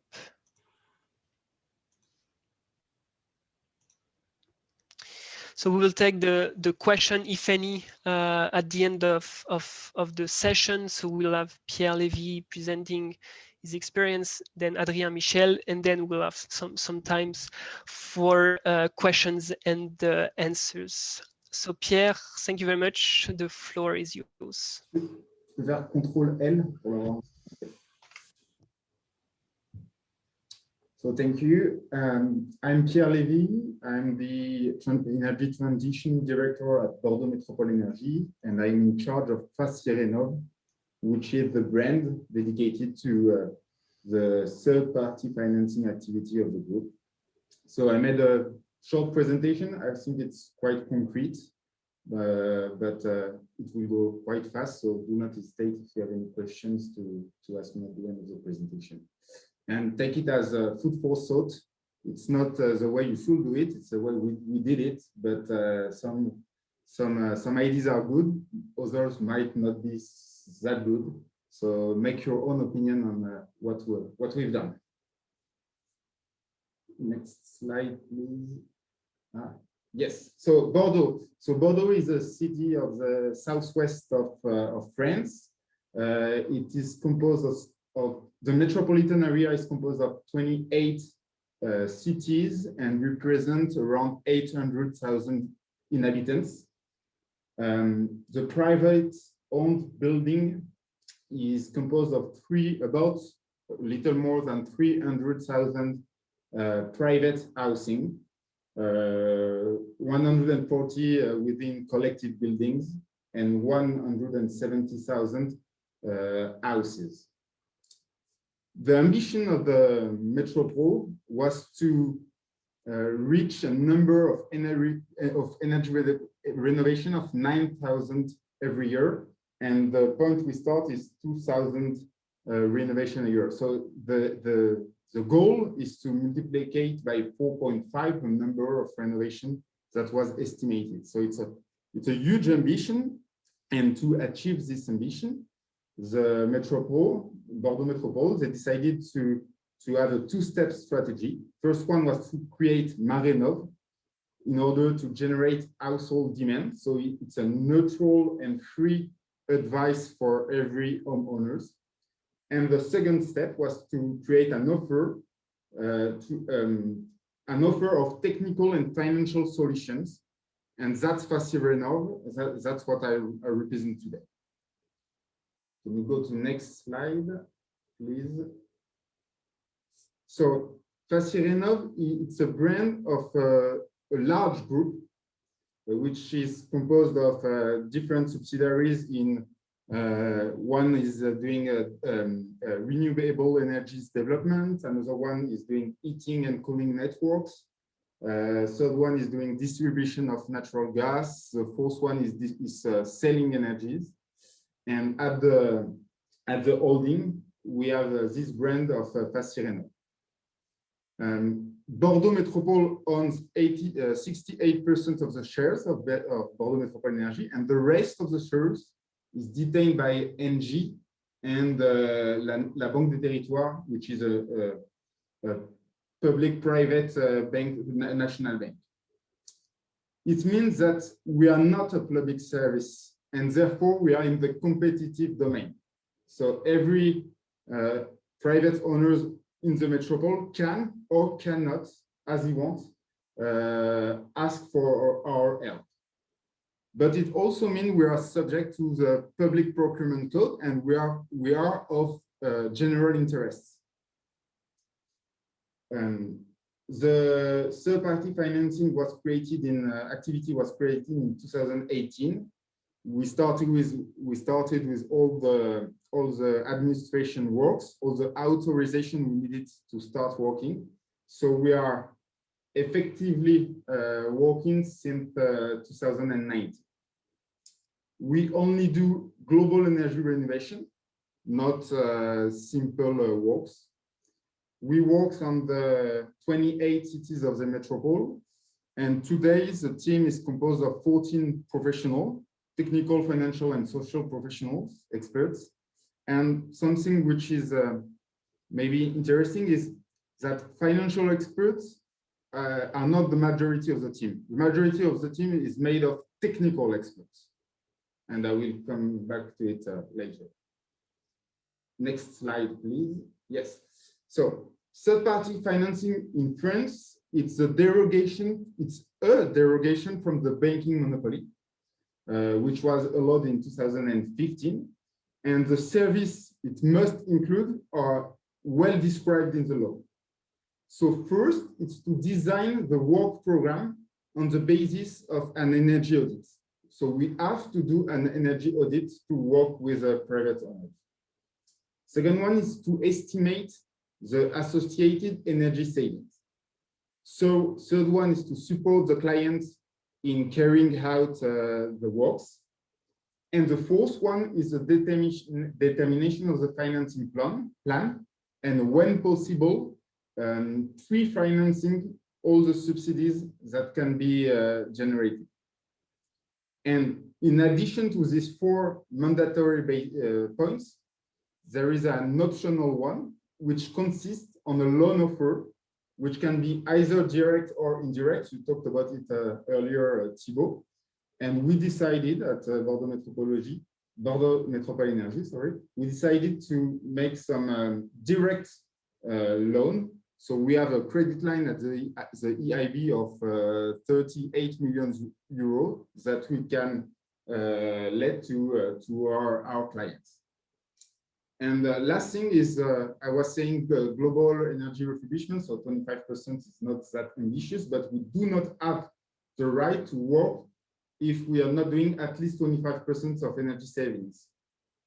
So we have to 25% is not that ambitious, but it's a minimum for us. It's a legal minimum. Next slide. So what are we doing? And that's why I was saying earlier that we mainly have some technical experts. That's the main action we are doing. They are mostly technical. So we are doing audit, energy audit, technical and social audits. So with three scenarios, we estimate the energy savings. We calculate the amount of works, the budget for every scenarios. We do some technical studies. We also find all the financing solutions, so subsidies, green certificates, loans, and not only our loans. That's a point I will come back. I will detail later on. We follow up the construction part of the project, and we also do an accompaniment post-works for 3 years after the end of the works to evaluate the performance of the buildings after the refurbishment. And we do it as a general contractor for houses. So meaning we are doing the works. You contract directly the works with Facirenov. We are responsible of all that is done in your houses. We assume the insurance and everything necessary for it. And we do it as assistance to the contracting authority, so to the condominiums for a collective buildings. So two very different way of doing it between houses and collective buildings. So the zoom on the financing offer, there's a typo here. First step is to advance the main subsidies. The average project on houses is about 30K euros. So, for instance, we can, depending on the revenues of the owners, we can sometimes we can find subsidies up to 20K euros. So the aim of our accompaniment is to have the client pay only 10K euros and not the 30K euros of the global project. So that's the first step, advance of the main subsidies, of the green certificates, etc. Second point is to finance what remains at charge of the private owners. So we basically do a loan and our goal is to have a monthly payment which is around the energy savings of the project. Sometimes it's a bit less, sometimes it's a bit more. It depends of every cases of the project, of the subsidies we can find, etc., etc. On the right page of this slide, on the right part of this slide, you have an example for collective buildings. So we do it since the beginning of the project, meaning in a collective building project since the audit, because our goal is to show that if you include subsidies and financings, sometimes a bigger project is less expensive than a smaller one. So you can see it's too detailed to see the exact figures, but in this case, for most of the owners, the scenario 2 and 3, which are more ambitious, or cost less than the first one, which is less ambitious. So we do it since the beginning to compare the scenarios of renovation. And in the second phase, we do what we call individual financing plan, where as Mr. John, I see the project for me, all the subsidies I can have depending on my apartment, the condominium, and depending on my personal situation, the number of kids, number incomes, etc., etc. So what we do is we put the financial aspects and the financial subsidies as a key elements since the beginning of the projects to allow private owners to have all the information they need to make the best choice for their house or for their collective building.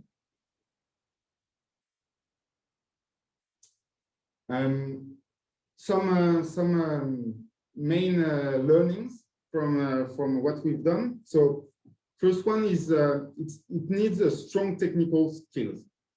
So first there was some preparation work to get an EIB loan of 38 million. We also had the funding from Elena, so it was very helpful to set up the activity.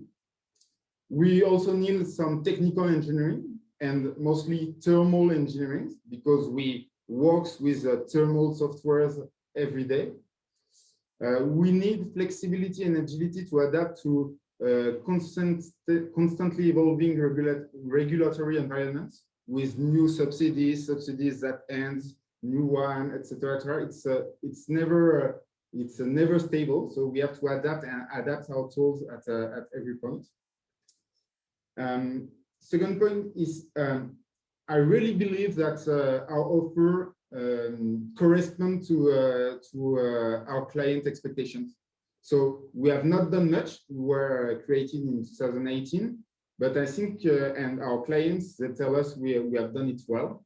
We have a strong client satisfaction, and I also think that it's aligned with a desire of a sector emergence at the national level.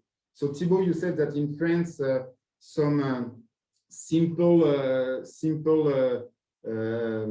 activities, they were more subsidized than global renovation. It's starting to change, and so I think that our offer is aligned with this change that is going on. For example, we have a new subsidies for global renovation that is conditioned by the realization of an energy audit. So that's a good point. And the last point is, for me, I think the key point is the difficulty to create a demand on the B2C market. So it's a market with low maturity on global renovation. So they are used to insulate the roof, but not to see a project as a whole. And it's also difficult for us to create a brand image from scratch. So Facirenov was the brand was created in 2020. So at the beginning of the COVID, we were not lucky with this, but I think it's not that easy to create a brand from scratch in the B2C market. And there is still, and Thibaut mentioned it also, some psychological break for payment, for audit or accompaniment. So it's something that we struggled at the beginning, but as I said, the regulation environment is changing, and I'm pretty sure that owners, there will be more and more there will be more and more ready to pay for this audit and this accompaniment. And I think we're at the end of the presentation. There was a last slide, which is like a joke, but in French, so not obvious for everyone. But what we do is help our clients understand the energy renovation market, all the subsidies that exist, and all the acronyms that are used, and that does not mean anything to anybody.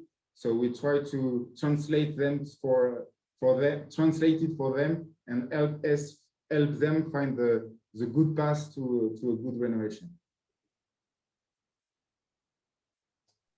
Thank you very much, Pierre. Very interesting presentation. And actually, I have plenty of questions, but I'm just checking if we don't have any question from the participants. I think we have one question from Sviatoslav.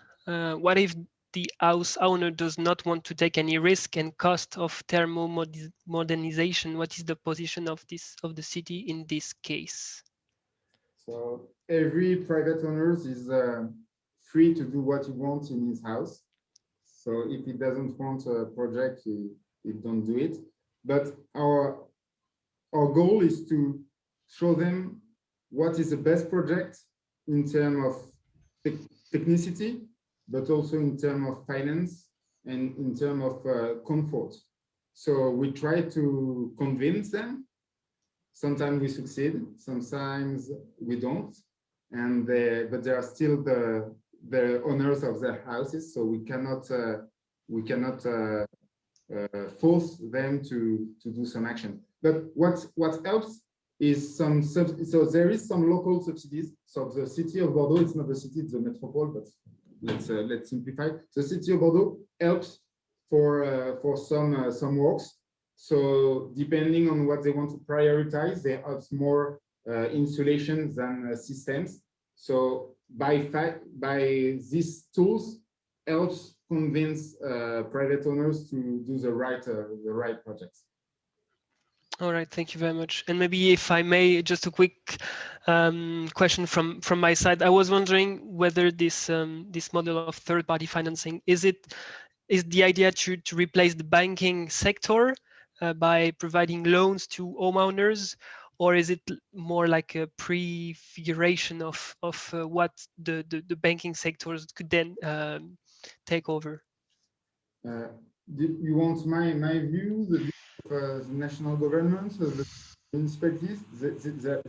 These are different views. I think we were created because the banking sector is not adaptable enough.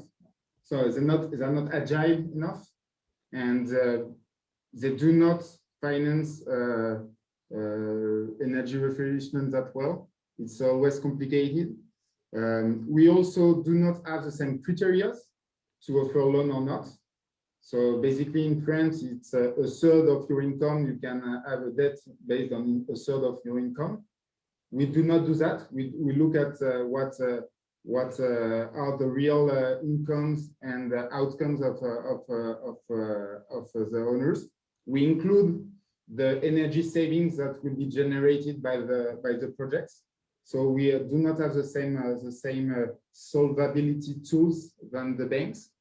And what I did not mention, but which we are struggling with today, is we are not allowed to distribute the eco loan at 0%. The banks have a monopoly on this product, and we cannot distribute it. And it's something we are struggling with, because our clients, they compare our loan with a 0% loan. So sometimes, but a 0% loan that the banks do not distribute in reality. They say they do, but they do not. So it's complicated. All right, thanks. And maybe last question, again from Sviatoslav. On the way to carbon neutral cities, will there be a moment when the city will ban or penalize low efficient buildings in heating systems? In France, so it's not at the city level, it's more Yep. bad low efficient buildings. You won't be able to rent it. I think it's 2026 or 2028. Then maybe there will be taxes when you sell it, but it's not. It's a path that has to be designed. The only things we know, and that's from the month of April, so that's very recent, is the impossibility to rent a low efficient building in 2026. So you still have 5 years to make the renovation. Great, thank you very much, Pierre, again, for great insights and feedbacks. I will now invite Adrien to give some elements on the financing the renovation wave. I can, if you want, share my screen. I have the presentation open, or you. If you could do it, Thibaut, that would be great, because I had some visual issues yesterday with my presentation. No worries. I will do it right away. That's great. Right. Okay. Now, I think you can see it. Great. Thanks a lot. So, Adrien, thank you very much. The floor is yours. Okay, so first of all, let me thank you, because it's really interesting for us policymakers, so to say, to have concrete examples on the ground that are presented to the audience. But as a policymaker, let me take a step back and go back to the big picture again, because really, I mean, the energy efficiency thinking within the Commission has evolved quite a lot lately.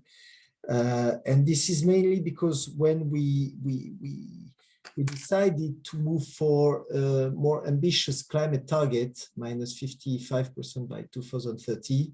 I think you can move to the next slide. Thank you. It was based also on the observation that so far, among the three main indicators of climate action within the EU, that is greenhouse gas reduction, renewable energy deployment, and energy savings. Energy savings was the only one really lagging behind the others, and that's very much worrisome.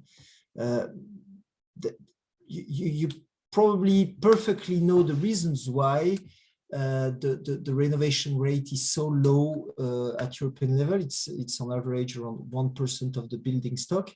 So that means that we would need 100 years to renovate the whole building stock, and it's still not enough because simply most of renovations that take place, when they take place, they don't fully capture the potential, the potential energy savings. So it is limited to individual measures, for example, replacement of windows, etc., triple glazing. That doesn't lead to significant energy savings. We know that among the numerous reasons for this situation, there is simply the fact that the real estate life cycle is different and very much longer than the usual business life cycles. So, you know, your asset will stand up for at least 60 years, hopefully 100 years, and if it's really with inspirational, it could stay up for centuries. And you won't have the opportunity to renovate your house or your apartment every year. This is usually something that you do every 15 to 20 years. So you have to be extra careful that when a major renovation is decided, then it triggers ambitious, deep renovation as well. The issue also is that for this, you would need long-term financing with quite long payback periods. We can easily talk about 20, 25 years of payback period. And this is not an horizon that is much appreciated by the banking system, to be honest. So you lack the financing, and it has been repeatedly said during the interventions that public support through subsidies, for example, is inevitable for this kind of operations. There's also another complexity, which is that for in many cases the beneficiary, it's not perfectly clear whether it will be the owner or the tenant of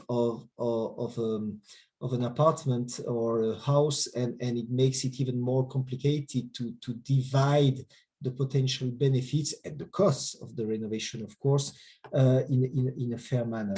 So based on these quite obscure observations, the Commission has decided to launch what we call the Renovation Wave. The Renovation Wave communication was published in October. Next slide, please.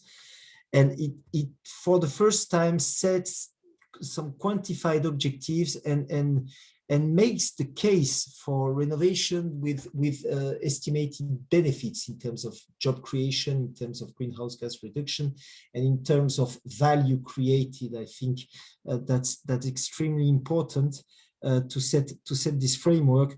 Also, not to forget the fact that energy renovation is mainly a local market, so it creates local jobs that cannot be necessarily outsourced to third countries. That's something that we had in mind. But when we developed the Renovation Wave communication, we were thinking whether fighting to have kind of ring-fenced instrument dedicated to energy efficiency to be taken as part of the EU budget, or rather to use energy efficiency as an overarching goal for most, if not all, of the EU funding instruments. And the second option has prevailed.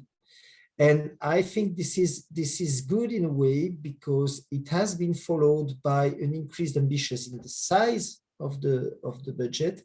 I don't like to say it, but thanks to the COVID, we had an extra 750 billion euros thanks to the Recovery and Resilience Facility.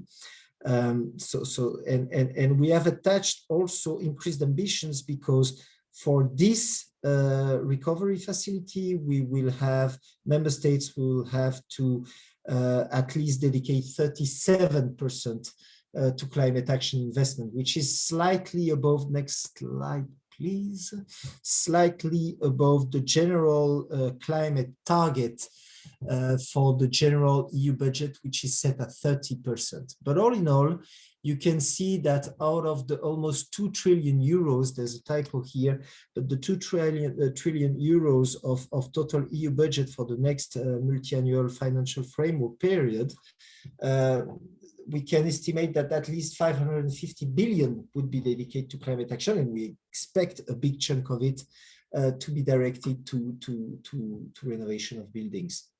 I will go directly to the next slide and present you the variety of instruments that we have at hand, all of them being directly or indirectly pointing out to energy renovations.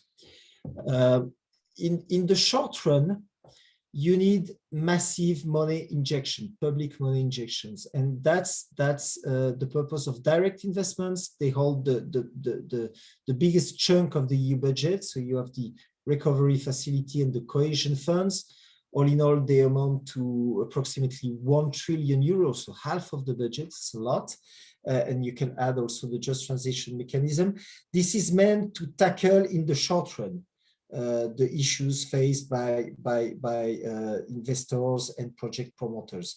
It's not limited to energy efficiency again, but it can provide some fresh money in form sometimes of subsidies. You have some experience on this, but clearly it is not enough. You have sometimes specific issues you need to tackle, which relate to research and innovation or to existing market failures. And for this, we have the Horizon Europe program in the next MFF and the continuation of the LIFE program with additional funding, at least 1 billion for the clean energy transition, but also some money to be sought from the circular economy and quality of life window.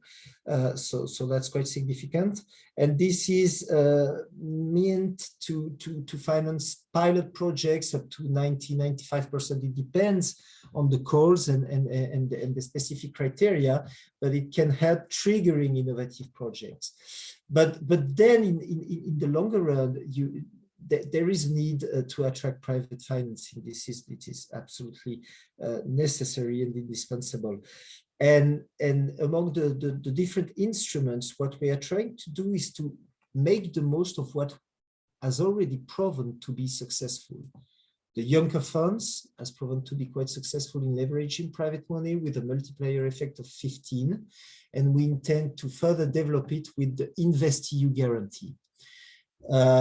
In the prior period, we had put in place a specific pilot financial instrument, private financing for energy efficiency, which provides a guarantee, first loss piece guarantee, which enables the EIB to offer subsidized loans, so to say, to financial intermediaries, and create a credit line to these financial intermediaries that can end up, it's only for energy efficiency, as the name says, to end up in enlarging the portfolio. So we had put a guarantee worth 70 million euros from the LIFE program.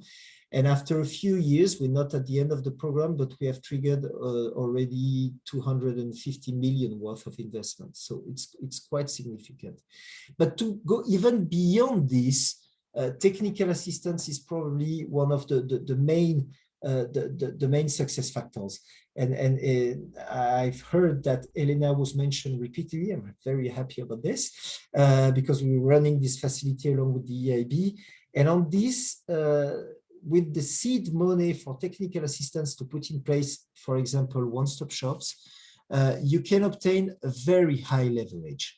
We're talking about a leverage of 34. That means that for every euro spent under the by the Elena facility to the project sponsor, it has triggered 34 euros of investment. And this is also because the EIB is managing the facility and the EIB is assessing the project, helping you to structure the project further, and then financing the project with its own credit line. So that's extremely important to have, and welcome to have EIB on board, because it can also call for other private investors from the banking sector. I've heard the Pierre talking about the philosophy of traditional banking sector. It can be true, it can be observed, but I think that the inclusion of the EIB in a board of potential investors can help triggering further investments a lot. Next slide, please.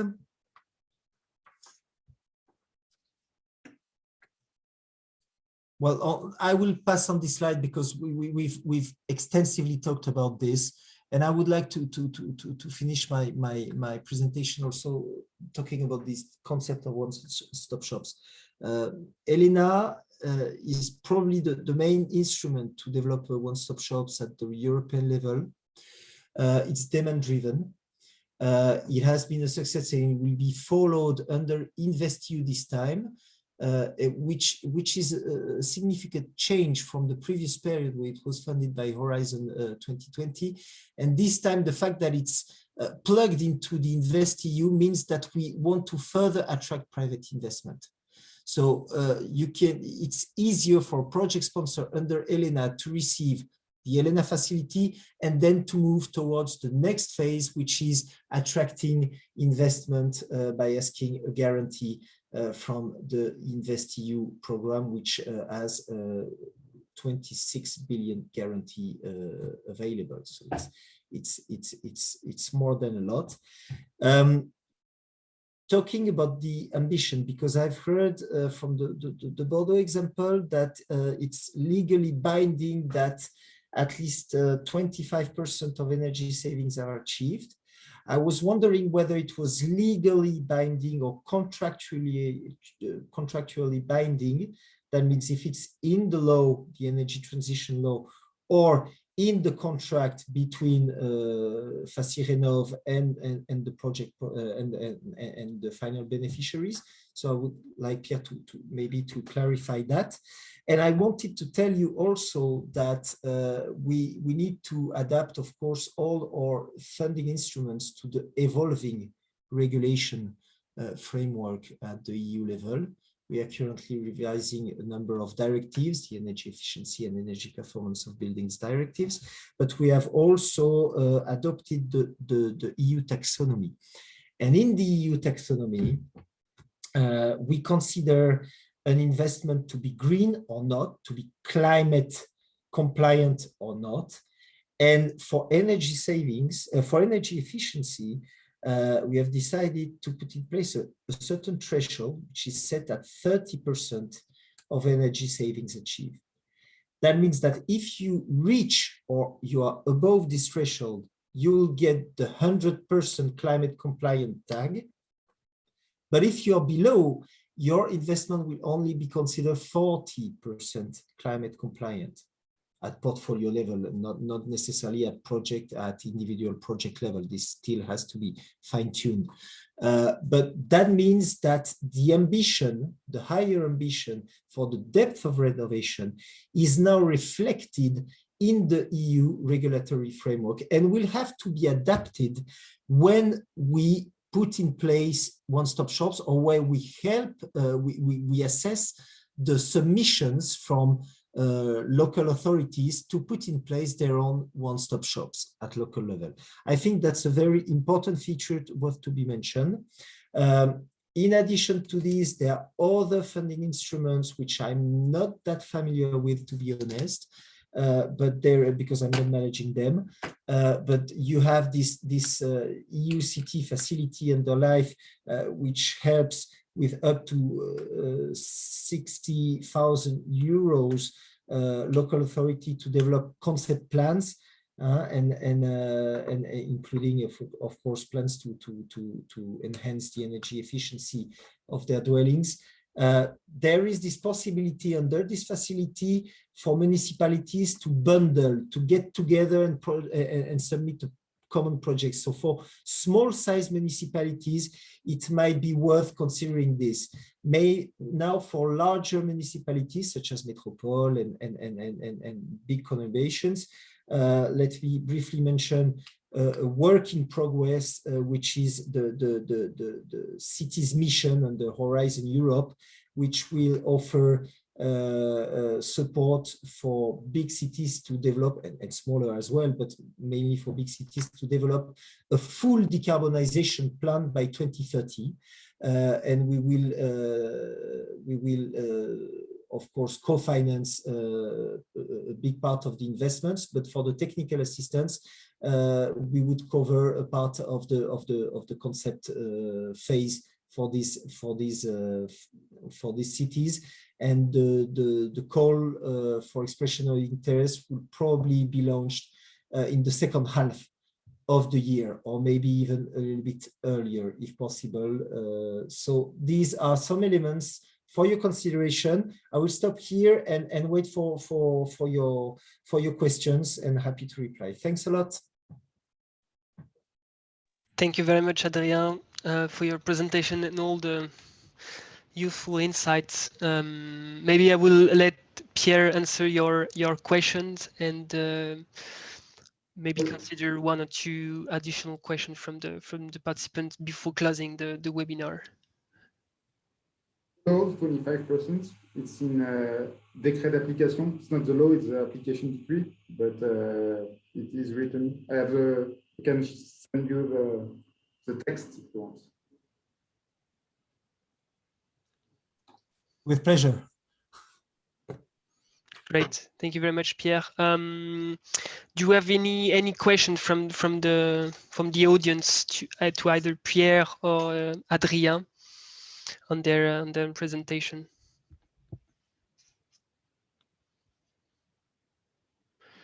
Feel free to use the chat or either raise your hand.